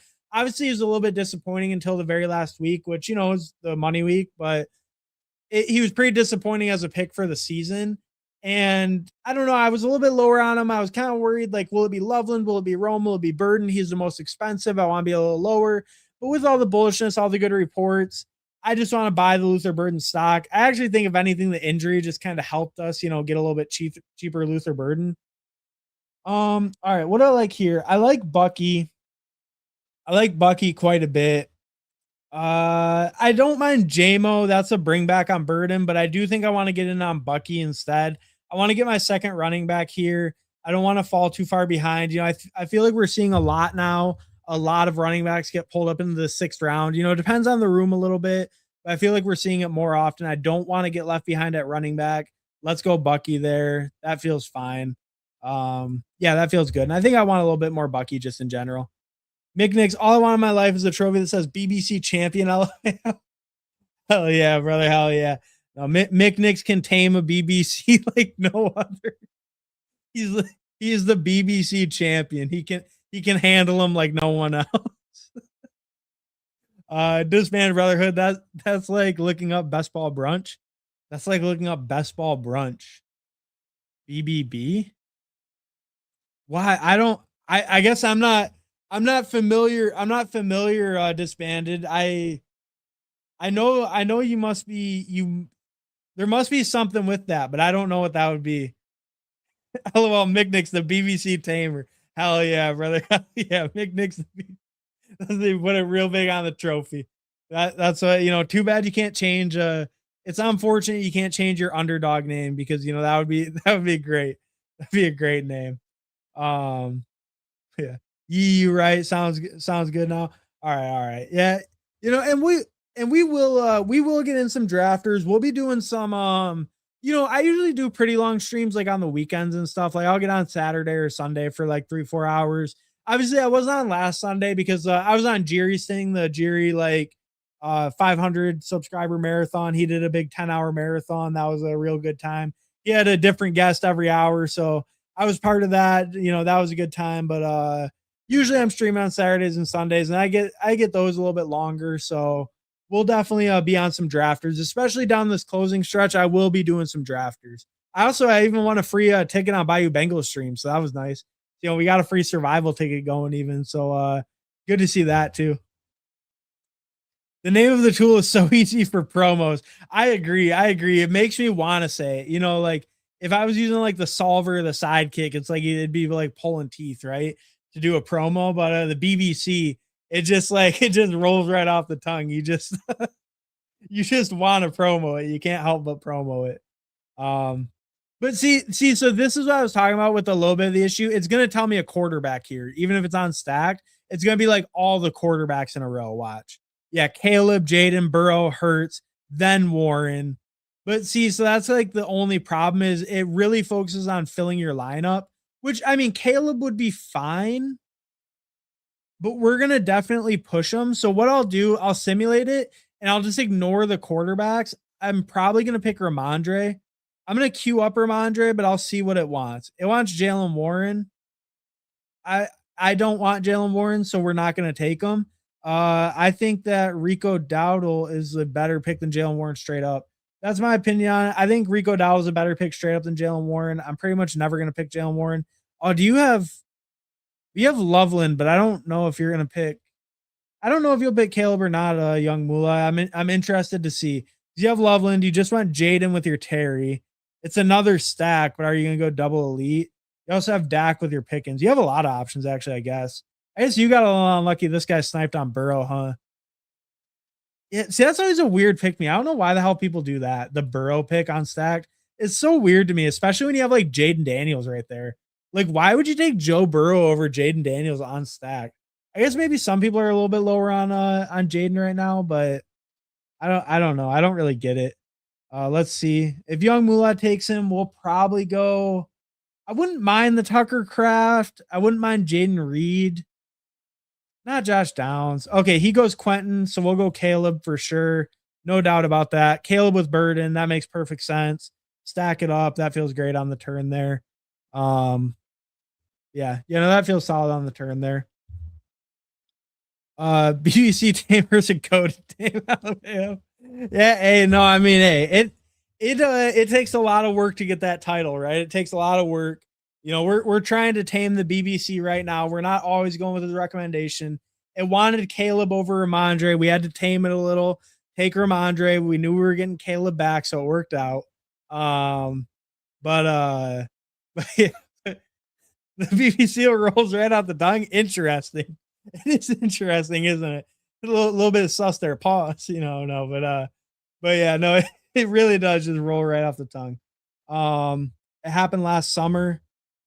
That's like looking up best ball brunch. It happened. Oh, yeah. Okay. I got you now. Disbanded. I forgot about that. They brought up the questionable material on stream. Okay, I remember exactly what you're talking about now. That totally slipped my mind until, yeah, that makes total sense, and that's why it fits in with the theme of the BBC. I got you, disbanded. That was that was a pretty funny moment. That was wild. Smitty so pretty. Hey, thanks for stopping by, bro. Appreciate it. How we feeling about Godwin this year? Haven't heard his name mentioned a lot. No Evans, questionable like Buka McMillan. I really like Godwin. We can look at my Buccaneers exposure. Obviously, this is best ball, but I do like Godwin quite a bit, like in any format. I think he'll be the most consistent Buccaneers receiver. There's a chance that Emeka breaks out, but I'm really not a big Emeka believer. As you can see, I have 2.4% Emeka in my portfolio. This is on about 350 drafts or so. So I have 2.4% Emeka. I'm around field on Bucky, but he's not a receiver. 15% Godwin. So I picked Godwin almost double the amount of the average person. I really like Godwin. He's my favorite Buccaneers receiver. I think McMillan's a decent value in best ball where he goes because I think McMillan will be very inconsistent, but he's shown to be a pretty good red zone weapon. So I think in redraft, he can be a good like bye week fill in, but in best ball, he can probably give you some spikes. He can be a decent scorer. I would actually like some more McMillan, to be honest with you. I'm underweight on him. I would like more to be closer to like at field or even a little above. But I'm really in on Godwin. I think he's going to kind of I think he has a very good chance to lead the team in targets this year. And I think with his price, that just feels like, I was hoping he was still there. He went, but, I think at his price, he just feels like a really nice bet. Okay, what do I want here? I wouldn't mind Dobbins, I guess. I'm not really in on Mackay. I mean, that's not a terrible price on Mackay. Yeah, we're gonna let it take Dobbins. That's fine. I think that's the move there. Yeah, it wanted Pierce. I don't mind the Pierce click, but I'm already overweight on Pierce. I'm just having a real hard time getting more Pierce, like with the injury uncertainty. And I feel like we've gotten good talk from the coaches or the GM, right? Like Chris Ballard has told us that Pierce is going to play week 1, but I just feel like we haven't really seen anything to that effect. He hasn't really been practicing. It just is making me real nervous on Pierce, and I'm already overweight. It's hard to get more when I'm already overweight on the guy and he's still not practicing. You see any video of him, it looks like he's damn near limping around practice. So it's like, it's a really hard to buy into him even more when I'm already like decently invested in him. All right, let's see what it wants here. So it's probably gonna want tight ends now. Like that was the other thing I was saying about it, like being the lineup deal. Yeah, it wants like Pitts and Fanning, Kittle. Um, it says Dart. It likes Dart. Pierce is down here. Yeah, man. I could let it take Alec Pierce. I like Pittman more than Pierce probably still. I think right now I'm probably Pittman over Pierce. It's a tough call because in general I would probably be Pierce over Pittman, but with the injury stuff and just with like the uncertainty, I think I have to lean towards Pittman right now. If Pierce was healthy, it would easily be him over Pittman, but just the injury scare, Keenan signing is also not great for Pierce, and it's not a great sign really for Pierce's availability, right? If they didn't bring in Keenan before this and now they felt the need to, it's like maybe that is a little bit of a sign that Pierce is maybe a little bit more behind than they were hoping. So we'll lean Pittman there. I do like Pierce, but I think I got to lean Pittman there over him. Yeah, that feels all right. So right now we're sitting at a 1-4-4-0. We got Caleb Williams, Kyron Williams, Bucky Irving, Ramondre Stevenson, J.K. Dobbins. And then we have Puka, Nico, Luther Burden, and Michael Pittman. So, decently balanced. It feels pretty good so far. I would definitely like to get Stafford back if I can. If not too big of a deal. I'm not like a huge Stafford guy. I think he's a fine pick. As you can see, I'm right around field, 7.3%. So I think he's fine, but I'm not like totally itching to get him. It's fine if I don't. So yeah, that would be the ideal pick, but I don't really not super worried about it. We'll see what comes back to me though. Yeah, okay, yeah. I do remember that. I do remember that disbanded. It didn't click right away, but once you said it happened last summer, it immediately hit. Yeah, hater dude snipe Burrow. Yeah, it is weird. It's hard to say if it is a hater or not because it's like some people do just like the unstacked Burrow. Like they just think Burrow's such a great pick, but it does seem weird. Like he might have just been pissed because his Drake May went. He's like, oh fuck it, I'll just take Burrow. But I don't know. Like Terry McLaurin would have also been a snipe on you. So it's like or not Terry McLaurin, Jaden Daniels. I mean, so yeah, I don't ever really get it, but some people do just like Burrow enough. They think he's a good enough pick. It's like, well, he might throw for 5K and 50. It's like, well, how are you going to win a playoff pod with Joe Burrow? Well, it's like, it's so funny too, because you'll ask those people, it's like, well, okay, so you take Burrow on stacked, like why? And they're like, oh, well, because he's going to crush. He's going to throw for like 5K and like 50 touchdowns. Maybe not quite that much, but like, right, he's going to have an MVP level passing season. And it's like, okay, well, like, what about when you get in the playoff pods and the other Burrow teams? Because if he had this crazy monster season, the other Burrow teams probably also are in those playoff pods, right? And it's like, oh, well, then my other quarterback outs will get me there because he's an advance rate piece. It's like you're taking a fucking advance rate quarterback in the 6th round, dude. Really? Like that's your advance rate piece? Like that doesn't. I don't know. Like I don't really get the argument. I think it's a terrible argument for him because I get taking advance rate pieces. Like I do that sometimes with some players later, but not that early. Ooh, Fannin at 117. Hell yeah, dude. I don't even pick much Fannin. I only have 2%, as you can see. I'm pretty underweight on him. But at this pick, I mean, yeah, no doubt. Fannin. I mean, Fannin was the top guy, my last pick. Or he was tied. Him and Pitts were tied. But yeah, that's a great price on Fannin. Love seeing that. Young Mulek has KC Conception. I love KC Conception too. I think that's a great pick. But yeah, love seeing that Fannin price, 117. That's great. Do you like Malik Willis over other similar price quarterbacks? Oh man, I am not much of a Malik Willis guy. I got to be honest with you. I'm starting to consider capitulating a little, and here's kind of why. He looked pretty good in the preseason, but that's not a huge thing. I'm not like over indexing on that. I think I'm starting to feel more comfortable about what receivers I want to pick with him and what pieces are like actually viable on the Dolphins. And I don't know, I've come around a little that like every quarterback who's had 100 carries in the season's been top 12, right? That's a fact. Over the last like 10 years or whatever. It's a lot of good quarterbacks, but it's also like Justin Fields, who was absolutely terrible as a passer, was still a top 10 quarterback. Let me make this pick. I mean, Rashad wouldn't be bad. Kincaid actually wouldn't be bad. Ooh, Debo. I like Debo a lot too. Let's go Debo. I could use some more Debo. Um, yeah. Sorry, that was kind of I didn't think about that one. I didn't think that one through too much. Debo's fine though. Debo was a fine pick there. That's cool with me. Tyler Algier 125. That's a little extreme.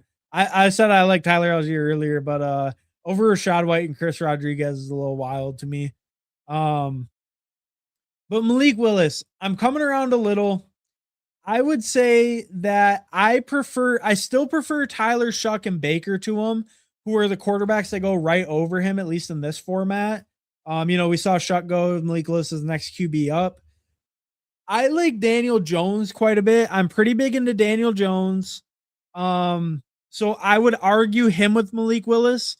I think that both of them are better picks though than Sam Darnold, CJ Stroud, Cam Ward, Bryce Young, Rodgers. I think that Daniel Jones and Malik Willis are better picks than those guys.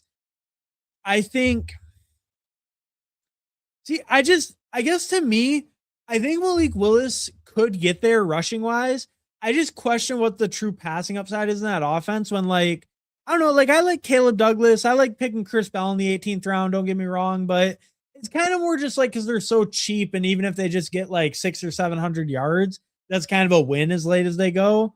So it's like, I just don't know how much I believe in the upside. I really think, I guess, the upside to me is the Justin Fields year.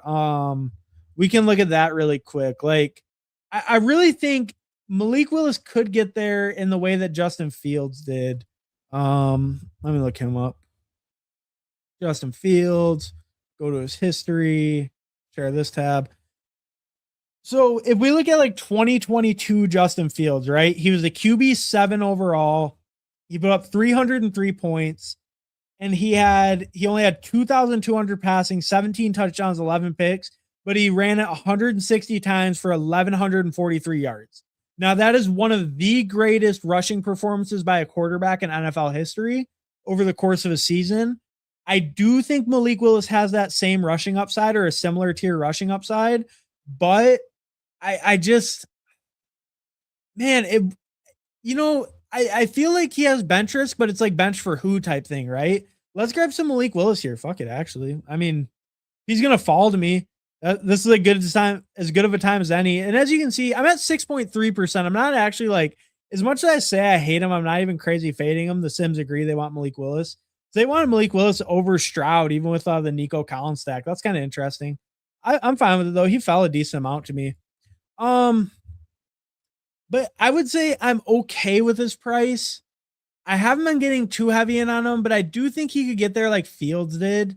I just think I don't like I don't know. It is tough. It is really tough. Because it's like when we look at the Fields year, he did have some big spikes that year, that 2022 season, but he also just had like really terrible floor some weeks, right? Because he was just such an inefficient passer. Or they really just didn't score much, right? Like you just see these weeks like a 9, a 4, even when he's running it 8, 7 times for almost 50 yards, just because the touchdowns weren't there because the offense couldn't really move the ball effectively. So that's what worries me with the Dolphins, where it's just I worry about their overall talent so much. Like, are they going to really have the scoring opportunities to get there? That's what I guess worries me the most. But I do think Malik Willis is like kind of safe in a way because I need to make a pick. I need to make a pick before I get auto drafted. Tyrone Tracy. All right, we're gonna take Brenton Strange. That's fine. Yeah, Brenton Strange is fine. I like Brenton Strange's value quite a bit. A second tight end there. As you can see, I have 20% Brenton Strange, but I like him quite a bit. I think that was a decent like price to get him at. So, or that was right around ADP, I mean, but I didn't really see anyone else popping off to me on the board. Maybe like a receiver or something could have been a decent pick, I guess, but I think Strange there was a fine pick, that's fine. But The Malik Willis thing, I'm coming around a little bit. I'm kind of coming around to the rushing upside stuff a little bit, but I'm not going to get like super in on him by any means. I do have a lot of like bigger systematic concerns about that offense as a whole that keeps me away from Malik a little bit. I'm fine with being closer to field, but I'm not going to be a huge Malik Willis bull, I don't think. I feel a lot more confident betting on the Saints or the Buccaneers offenses at a little bit higher prices. I will say Malik Willis fell in this draft, but like in a similar tier generally would be like Tyler Shuck, Baker Mayfield. Baker Mayfield went really high in this one, but I like those guys, I think, more than Malik Willis, and they don't go too much higher than him generally. But I do like Malik Willis more than most of the guys they go after. I do like Daniel Jones though quite a bit too. I think he's actually a really good pick. I think we've gotten really good reporting on his injury return. I think the Colts looked great last year when he was healthy. Obviously the rushing will be a little bit diminished for him early in the year, but I think like in a best ball sense as a second, third quarterback, I do like Daniel Jones. In a redraft sense, it's a little tougher to get Daniel Jones, but I feel like Malik Willis won't really have quite like that high of a floor because the scoring offense could be so low some weeks on that team. He's throwing to day 3 rookies are his top guys for the most part, right? Well, Malik Washington, who's the incumbent, but then Caleb Douglas, who's a later drafted rookie, Chris Bell coming off the injury, Jalen Tolbert, Tutu Atwell, Greg Dulcich. It's like, I mean, A-Chain's obviously a monster. He's one of the best running backs in the NFL, of course, but just the talent on that team is so lacking. I worry about the scoring opportunities. And then, also A-Chain is going to get a lot of that work too, right? So how much does A-Chain take away at the goal line, just in the red zone at the goal line? I was hoping to get Burrow plus Jaden or Caleb. Oh, gotcha. Burrow plus Jaden or Caleb. Yeah, no, that is unfortunate when that happens because it is nice when you get one of those double stacks where like you can get Burrow for like that huge pocket passing upside and all that, and then you can get a nice rushing QB with them. That is a nice combo, and you can do that and just go double elite. I say when people try to push them around the corner by me, fuck it, I'll take them. Yeah, no, it is a little annoying, right? Because I like, especially if they pick the guy you were looking at.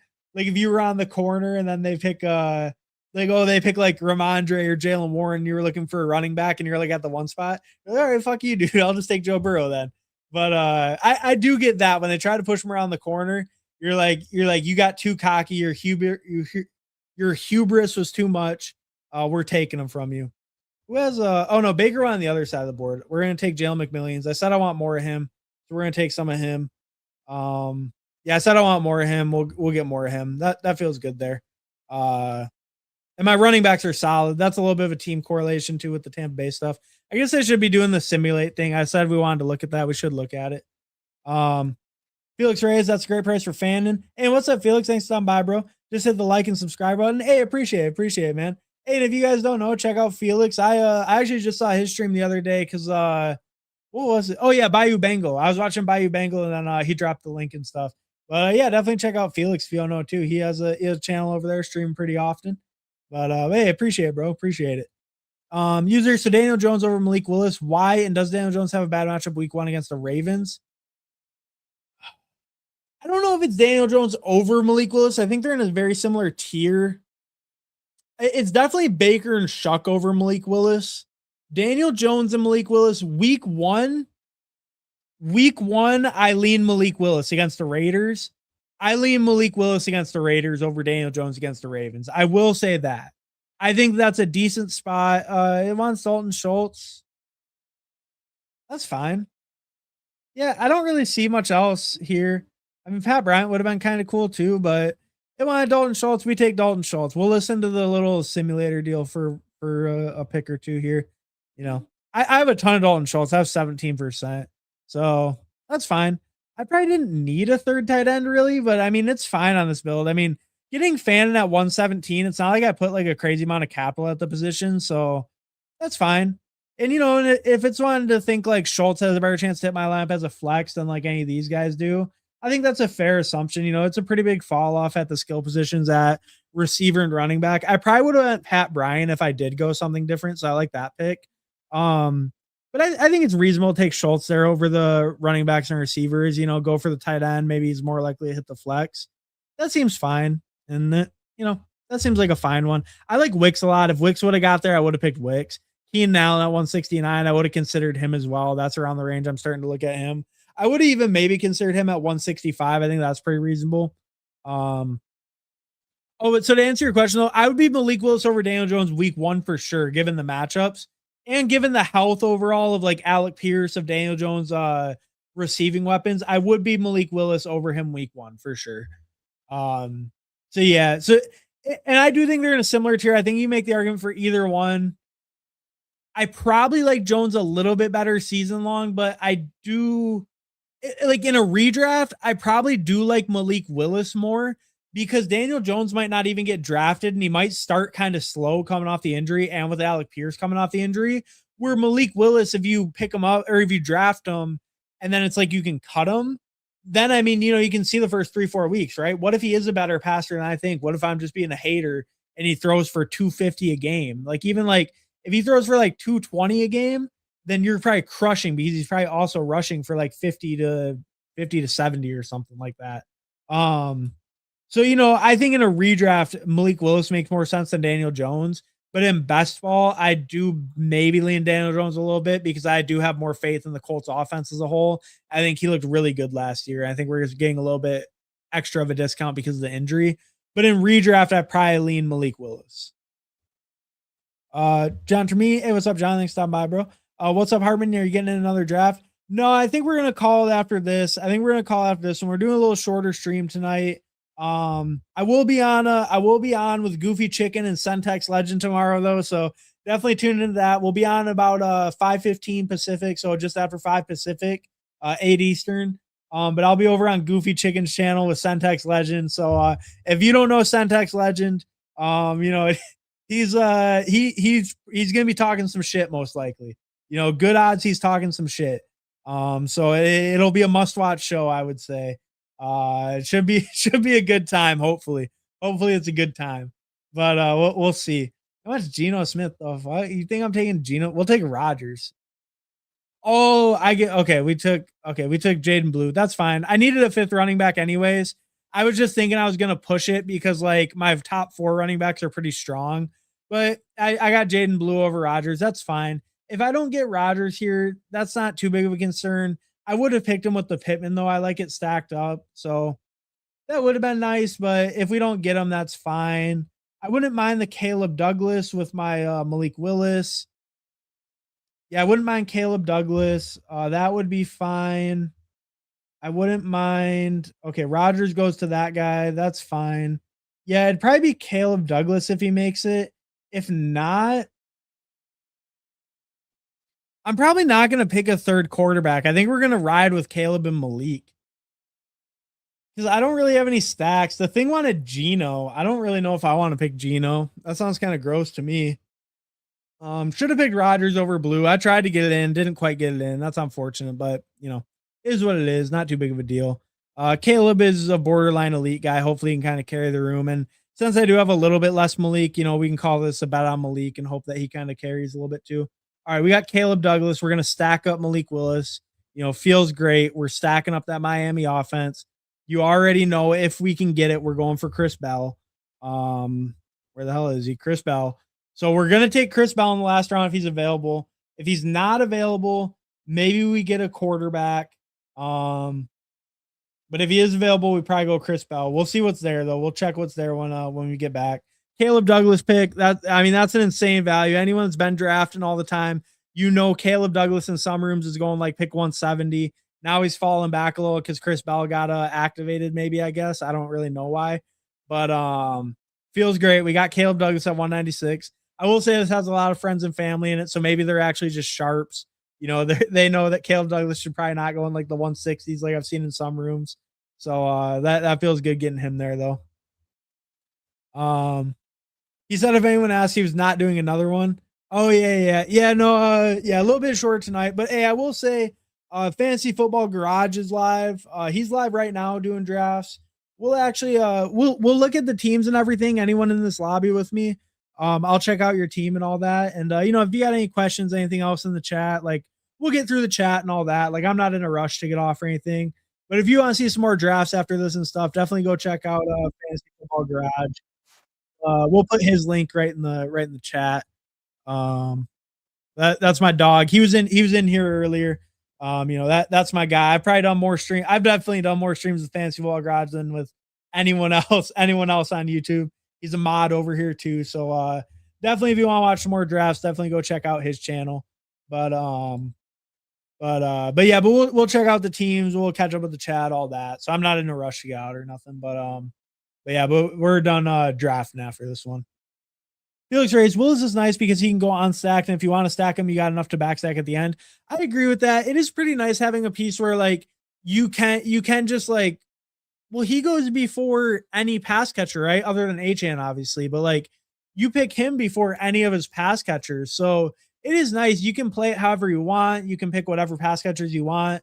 I think it's nice now because we're getting a little bit more clarity on like how that rotation will play out, who's kind of more favored.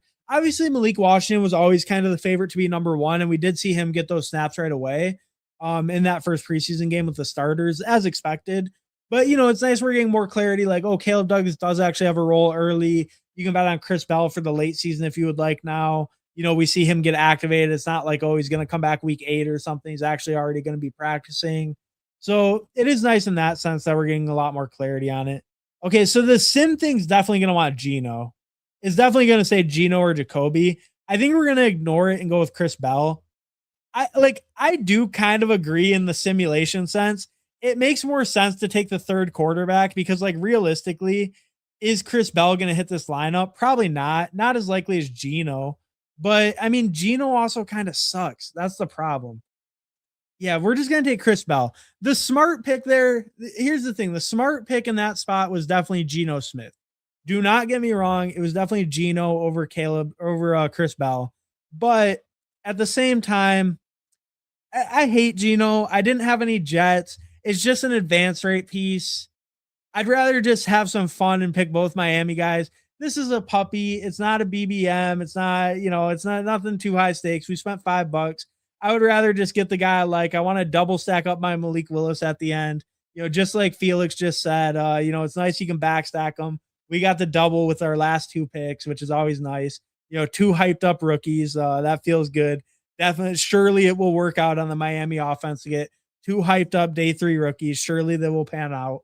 Um, but no, I don't know. Gino was probably the smarter pick, almost assuredly the smarter pick. But I wanted to have a little fun in this one instead.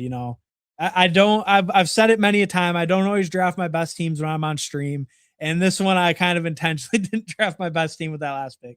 The rest of the team's pretty solid though. Let's actually go over it real quick. So we're in the puppy. This is a 2-5-8-3. We got Caleb and Malik Willis, which is okay, but it's definitely going to be thinner at quarterback. Definitely taking on some more risk there. Only having those 2. We have Kyron Williams, Bucky Irving, Ramondre Stevenson, J.K. Dobbins, Jaden Blue. Really like this running back room. I think that feels really solid to me. I think a really strong top 4, and then just a contingent bet on Blue. Got a little faller on him, got him at 189. That's nice. But strong top 4. And then we got Puka, Nico Collins, Luther Bird, Michael Pittman, Debo Samuel, Jalen McMillan, Caleb Douglas, Chris Bell. I think this is a pretty strong receiver room as well. Harold Fannin, Brenton Strange, Dalton Schultz. Feel pretty good with the tight end room. Overall, just feel like quarterbacks maybe a little bit on the dicey side, but it feels fine. I think the rest of my team is actually pretty strong, though. I actually like this team quite a bit. It would have been really nice if I could have got Stafford back. That would have been really nice. Let's actually see where Stafford went really quick. So he went at 113. Hopefully the guy with Devontae. Okay, he had Devontae. That's reasonable. So you could maybe argue I should have taken Stafford at pick 100 instead of Pittman. That's kind of early. It would have been okay. I was hoping he would fall back. He didn't. Maybe you could argue that was kind of a mistake. If I would have taken Stafford there and then still got Malik Willis, maybe I feel quite a bit better with this team rather than getting the Pittman. Maybe I got a little bit too comfortable with the Pittman click. There were also a lot of good quarterbacks left on the board, though, right? There was Bo Nix, Goff, Jackson Dart was still there. So there were a lot of good options. Maybe, I don't know, a little bit of a tough call there because I did have Kyron and Puka. So maybe picking Stafford there, I would have been a little bit happier with the team. But overall, I feel pretty good with the team. And especially if Malik Willis does work out, we bought into that offense some. We bought into Malik Willis. If he does work out and he is like a decent hit, then this team could be very strong, I think. So overall, feel pretty good with the build, though. Um,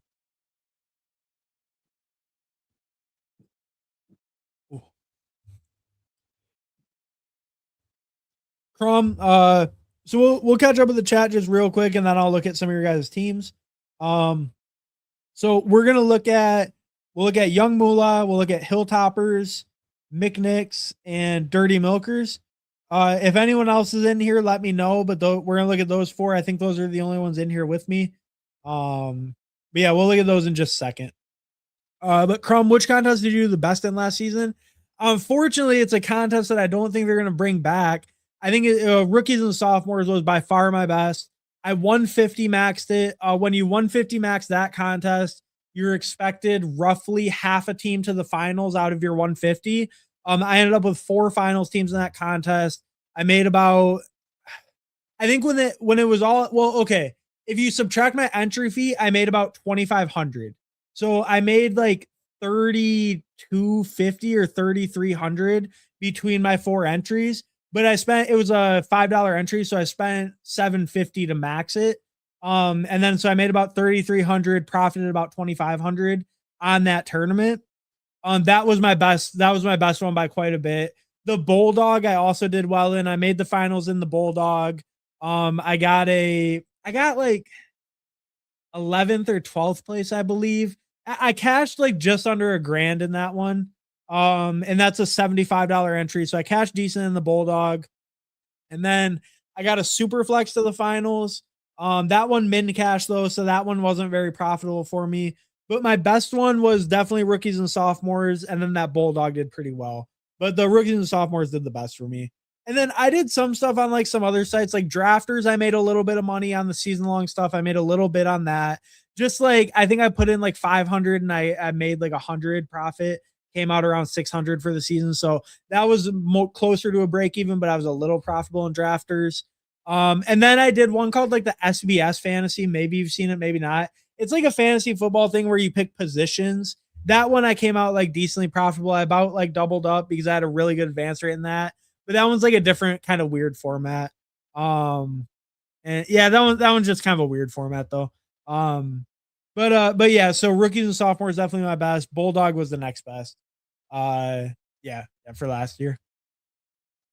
JT or Amon-Ra at 106. I would be JT personally.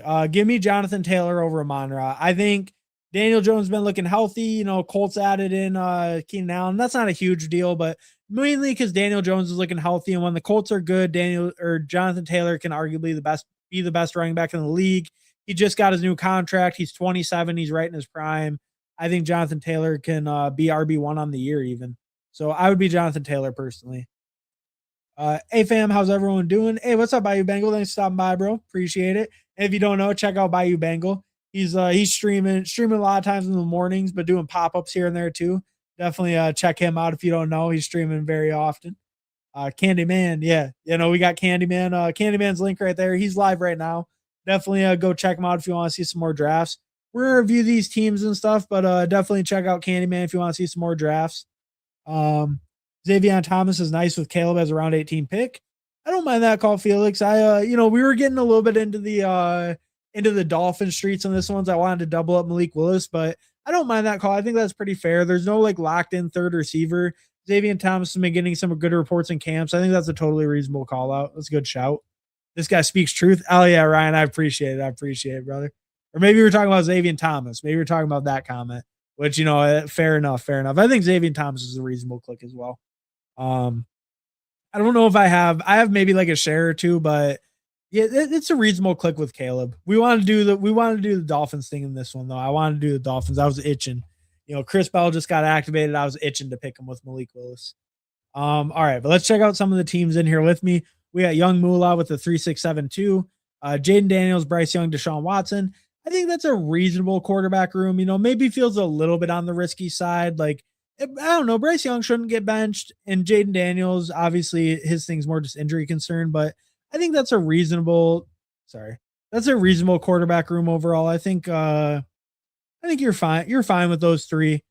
With the elite up top, that's probably good enough to get like another starter, and then maybe some risk with Deshaun. I'm more of a risk up for Shadur guy myself, but I don't mind the Deshaun click. I know you had Casey Conception, maybe you had some other Browns on here as well. Brees Hall, Jordan Mason, Ja'Cory Cross-Kamara, Aaron Jones, Marshawn Lloyd, Kalen Black, So you kind of did a hero, wait a little bit, kind of pound it out in that middle range, get both Minnesota guys, which I actually don't mind at their current price. I think that's pretty fair with their current prices to get both. That way you just lock up an RB2, hopefully on a good team with the Vikings. And then Jacory, just a high upside pick right there, which I like quite a bit. I've been trying to get more Jacory myself. So I like that one quite a bit there.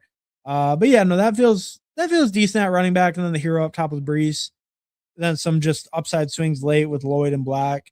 I think that's that's all right. That's reasonable for a running back room. And then I like the locking up Minnesota. I think they're both cheap enough. It makes sense to pick both. And especially like when maybe you're a little bit thinner, you just lock up both. That way you're sure you have a clear RB2 behind Brees. That feels solid to me. Then, if JCM hits, then you're doing really good at running back. A receiver, Jamar Chase, George Pickens, Terry McLaurin, QJ, Casey Conception, Dontavian Wicks, Jerry Judy, and then Loveland Chiggs. So Loveland Chiggs obviously strong, elite tight end.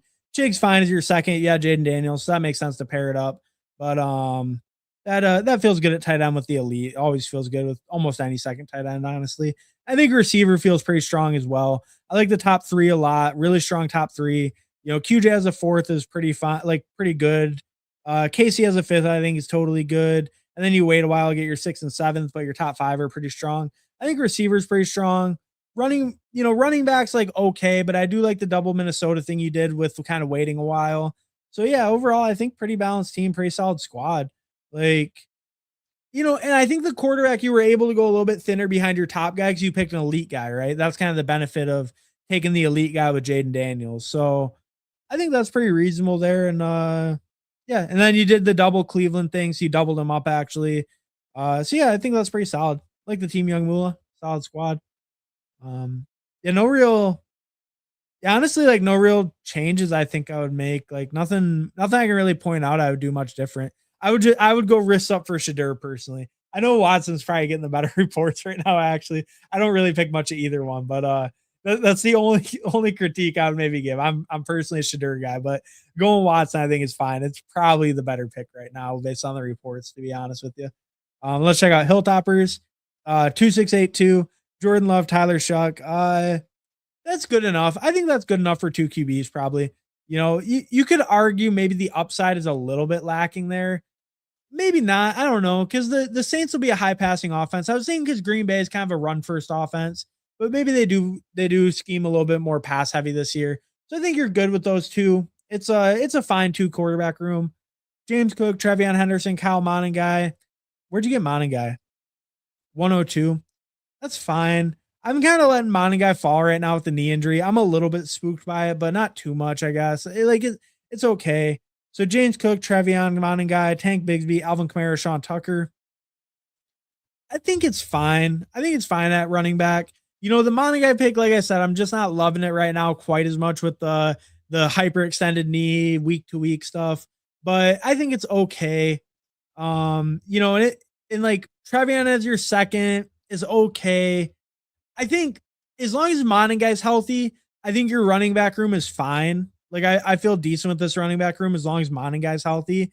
I just worry a little bit with his health, and then if Trevion's splitting more, like early on, especially his floor might be pretty low. So you might just have a hard time with the RB2 points in that really early part of the season.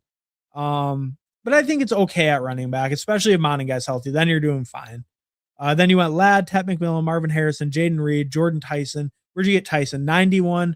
I'm personally letting him fall a little bit more, but I think, if you want to be a little bit more optimistic, you think he's coming back week 5 or 6 instead of more like week 9 or something. It's okay. It's still a little too rich for me. I'm probably dropping Jordan Tyson. Like for me personally, I'm probably not clicking Jordan Tyson till like 120s, 130s at the absolute earliest. Like I wouldn't do Jordan Tyson over Casey Conception. I probably wouldn't do him over Dobbs. I wouldn't do him over Debo. Shaheed, I feel like starts getting debatable. I'd probably be like in the 130s or maybe even a little bit later for Jordan Tyson. Like I feel kind of like I'd want Denzel Boston over him right now because I might be being a little bit of a pessimist on the injury, but Jordan Tyson, this is his fourth hamstring injury to the same hamstring since October of last year. And when he got the injury in like January, he had to miss the combine. He had to push back his pro day, all the way to like a week before the draft. It took him like 3 months to recover that one. And now they're saying this one he's probably out for about 2 months. They have a bye week, week 8. 2 months would put him at like coming back week 6 about because we're about 3 weeks away from the season right now. So that would bring him back week 6. But it's like if it's week 6, are they going to just say, okay, well, we'll give him an extra 2 weeks, give him the bye, and bring him back week 9? That's kind of what I feel like is the most likely case for him. And then it's just, I don't know. He just hasn't shown an ability to be healthy, and it sucks because I think Jordan Tyson is going to be like an amazing player if he can stay healthy. Like I was super hyped on the guy pre-draft. Like pre-draft, I'm quite a bit overweight Jordan Tyson. It's really unfortunate, right now. It sucks right now that he's like hurt again, but it's just, yeah, I don't know. I just don't think I can trust that guy that high. I think it's still going to be too much capital. He did pick 8 receivers, it's not crazy, but it's making me kind of concerned, and I still think I need him to fall more. But then he goes, he's your 5th receiver though, so that's not too bad. You have 4 before him. I like those 4. I actually like all 4 of the guys you picked too. I like Lad a lot. I like Ted a lot. As you can see, I'm overweight on every single guy you picked before him. And Tyson, I'm close to field of post draft. These are only my post draft exposures, but yeah, I like Coker too. So I like your other receivers. I like the receiver room overall. I think I'm just personally going to let Tyson fall some more. But I do like the rest of the room a lot, and I think you maybe have enough strength to get by and get him through. And if you can get him through, he could be that hammer that you need at the end. So, it's a fair pick. Then you go Bowers, Freiermuth. That's great. Bowers, tight end 1 in the universe, obviously. No competition. So I think him with anyone pretty much is good. I like Freiermuth as late as he goes. As you can see, I'm way overweight on Freiermuth, 16%. So yeah, I like that tight end room. Yeah, I think mainly just the running back room. Monagai needs to be healthy, or else it's going to be pretty thin, especially early in the year. And then the receiver room's actually strong. I actually like the receiver room a lot. I just kind of noticed the Tyson price, and I realized I didn't even like talk about that really this stream. So I did want to just kind of mention my thoughts on it as a whole. But I do think your receiver room is actually pretty strong overall. Tight end strong, quarterback's fine. I think running back is probably your biggest concern, but it should be okay if Monagai's healthy. Yeah, so no, pretty solid team actually overall then. Pretty solid team overall. Even if I was hating hard on your one pick of the Tyson pick. Mick Nix 2682 as well. Lamar and Dart. That's a very strong 2 QB room. Like that a lot. High rushing upside, just high upside QBs, like got an elite. And I love Dart where he goes, even if he's getting lit up and going to the medical tent every other play, I still love him. I'm going to ride or die with Jackson Dart. So like that a lot. Very strong quarterbacks. Christian McCaffrey, Quinshon Judkins, Rico, Rashad White, Ray Davis, Brian Robinson. Strong running back room. I like this a lot too. Got a really solid hero up top, but then like still Quinshon is your 2, really strong 2. I like Rico a lot as your 3rd. Rashad is your 4th, even feels good. Got a great value on Rashad too. Wow. 15 picks past ADP. That feels really good. Maybe some of the JCM bullishness, I guess, is pushing him down, but that feels like a great price for Rashad White. Like him a lot as your 4th. Then just get some contingent guys late. Got a real good price on Brian Robinson, pick 208. Yeah, no, really solid running back room, definitely. I like those 6 a lot. Jefferson, Egbuka at 40. That's a pretty good price on him, like that. As you can see, I'm kind of lower on Egbuka, but when you're getting value like that, that feels pretty good. So Jefferson, Egbuka, Josh Downs, Xavier Worthy, Trey Harris, A.D. Mitchell, Malachi Fields, Rashad Bateman, Trey McBride, Dalton Kincaid. So very strong tight end room. I think the receiver room is a little bit on the thinner side. I don't love it. I think it's okay. I'm not a big Xavier Worthy guy. I do like Trey Harris a lot. I want more of him for sure in my portfolio, but I'm just personally not a big Xavier Worthy guy, especially as your 4th. It worries me a little bit. I don't love Emeka. You got a good value, so I get why you picked him though. Maybe you do like Emeka, but just in general, I don't mind him at pick 40. I think receiver feels a little thin. I probably personally pass on Kincaid. You got a good value though. That's 13 passed on Kincaid. They're giving you some good values in that. See, it's really like the Rashad White or the Kincaid range would have been a great spot to get back in at receiver probably. But it looks like maybe that's just the values weren't there at receiver and they were at running back and tight end. So it looks like it kind of fell to you in a way that made you kind of go away from receiver.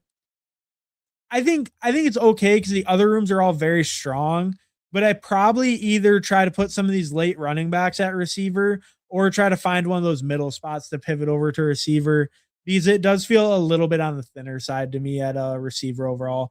But the other three rooms are very strong. So I think you can definitely get by. And especially if some of your later guys hit, or, maybe if I'm a little bit wrong on Worthy, if Worthy is kind of a smash, then I think you can definitely get there with this receiver room. It just that feels like maybe like the point of the team that kind of lets you down, if anything. But the other rooms all feel very strong. So I think it's a decent squad overall. And you got the values kind of at the other positions, just in the ranges where maybe I would have said like, oh, receiver would have been nice in those spots, but you got values in other spots. So, hard to argue against that with the Kincaid and Rashad White values. But yeah, I mean, solid team though overall. Since the other three rooms are very strong, so it can definitely carry you in that sense. And then we got Ryan 2583. We got Herbert Goff, definitely a good 2 QB room there. Totally fine with that. No concerns. Omarion Hampton, Javonte Williams, Josh Jacobs. So really strong triple anchor up top. Woody Marks, Zach Charbonnet. I think that's fine. Or like that's actually a really strong running back room, right? Because you have the triple anchor. Hopefully, Josh Jacobs even is hitting your flex every week. Like you should be flexing a running back with this. And then I think this is a good kind of build to put Charbonnet on, right? You got that early season production. You got the top tier guys who are consistent, and especially with like I like Javonte and Jacobs, where they're both a little older. They both kind of fell off as the season went on last year. It's nice to have a Charbonnet kind of coming back, and he's like your late hammer on a team like that. And another young guy with Woody Marks too, right? Maybe Monty slows down too. So it's like it's nice having that. You have the young guy up top, and then you have like two kind of older guys. Charbonnet for maybe the late season hammer. I really like that running back room. Very strong running back room. Amon-Ra, Rome, Michael Wilson, Jacoby Myers, Juwan Jennings, Darnell Mooney, Devon Vele, Elijah Surratt, Laporta, Goddard, Gadsden. So strong tight end room, like that quite a bit. You took Laporta way fucking ahead of ADP. Holy shit. Was that an accident or did you do that? Because that's like, I guess there's no guarantee you're getting him back. But that's early for Laporta. That's really early. Yeah, that's really early for Laporta. I probably wouldn't personally. I will say the 6th round really sucks right now. So if you wanted to go Laporta, I guess I can't blame you too much for it. You wanted to set up like the double with Detroit and you knew you were going to pick Herbert with Hampton maybe. So you didn't think you would get Laporta back at 87. I can maybe see the argument there. And if you want to do the double thing, get a little different. And you did have Rome, so you wanted to maybe like kind of secure it since you have the game stat going. It's fine. That is pretty steep though for Laporta, but it's fine. It's definitely fine. Um, Receiver is probably okay. Your top 4 are good. I think like, Michael Wilson has your 3, Jacoby has your 4. That feels pretty solid. You wait a long time for the next ones. If any of these guys kind of hit for you, you're probably doing fine. I would have maybe preferred a little bit better 5th receiver instead of like a Gadsden or something personally, but I think it's okay. Yeah, that's probably what I would have done is I would have went like I would have skipped on Gadsden or maybe just tried to push him and then go with like a 5th receiver there or something. But maybe there wasn't anyone that good available. You did get a good fall in Juwan Jennings. That's nice to see. So I think receiver's okay enough. Running back was strong. Quarterback's good enough with those two. Tight end was strong. So I think pretty solid team overall. Pretty solid team overall. Not any like huge weaknesses, just maybe a receiver a little on the lighter side, but I think that's fine. You got the hero up top of the Monra too, which is nice. That helps the room a lot. Got the game stat going too, so that's nice. Yeah, pretty solid team overall, Ryan. Pretty solid. All right. I think we'll catch up with the chat and then we'll get out of here.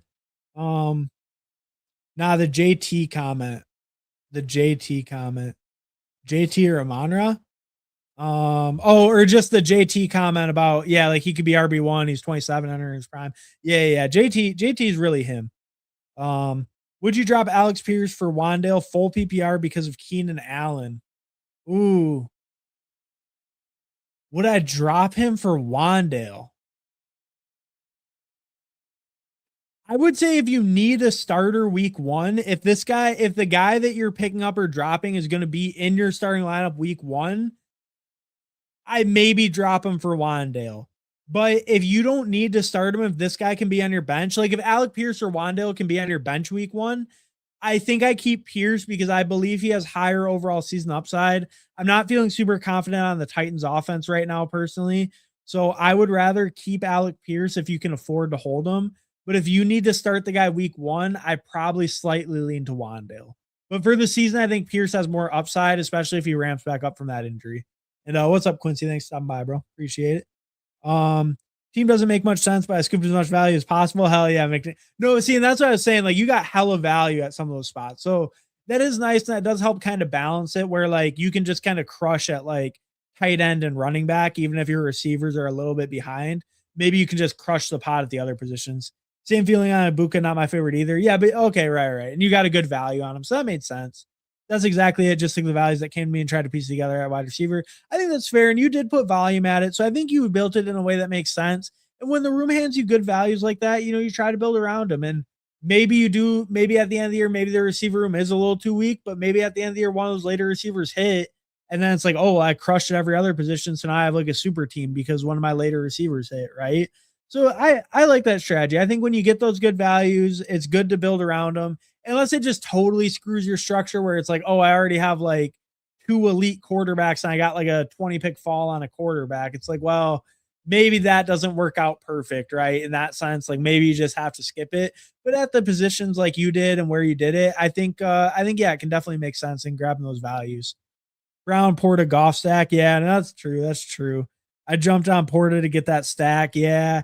Yeah, no, that's fair. That's fair. You did have the big game stack. You had the St. Brown and Brown Porta golf, but you also had Rome as the bring back. So I don't hate that call, Ryan. I think it's fair. And you probably weren't going to get it back if you were planning on taking Herbert as well. So that's a fair point. That's a fair point.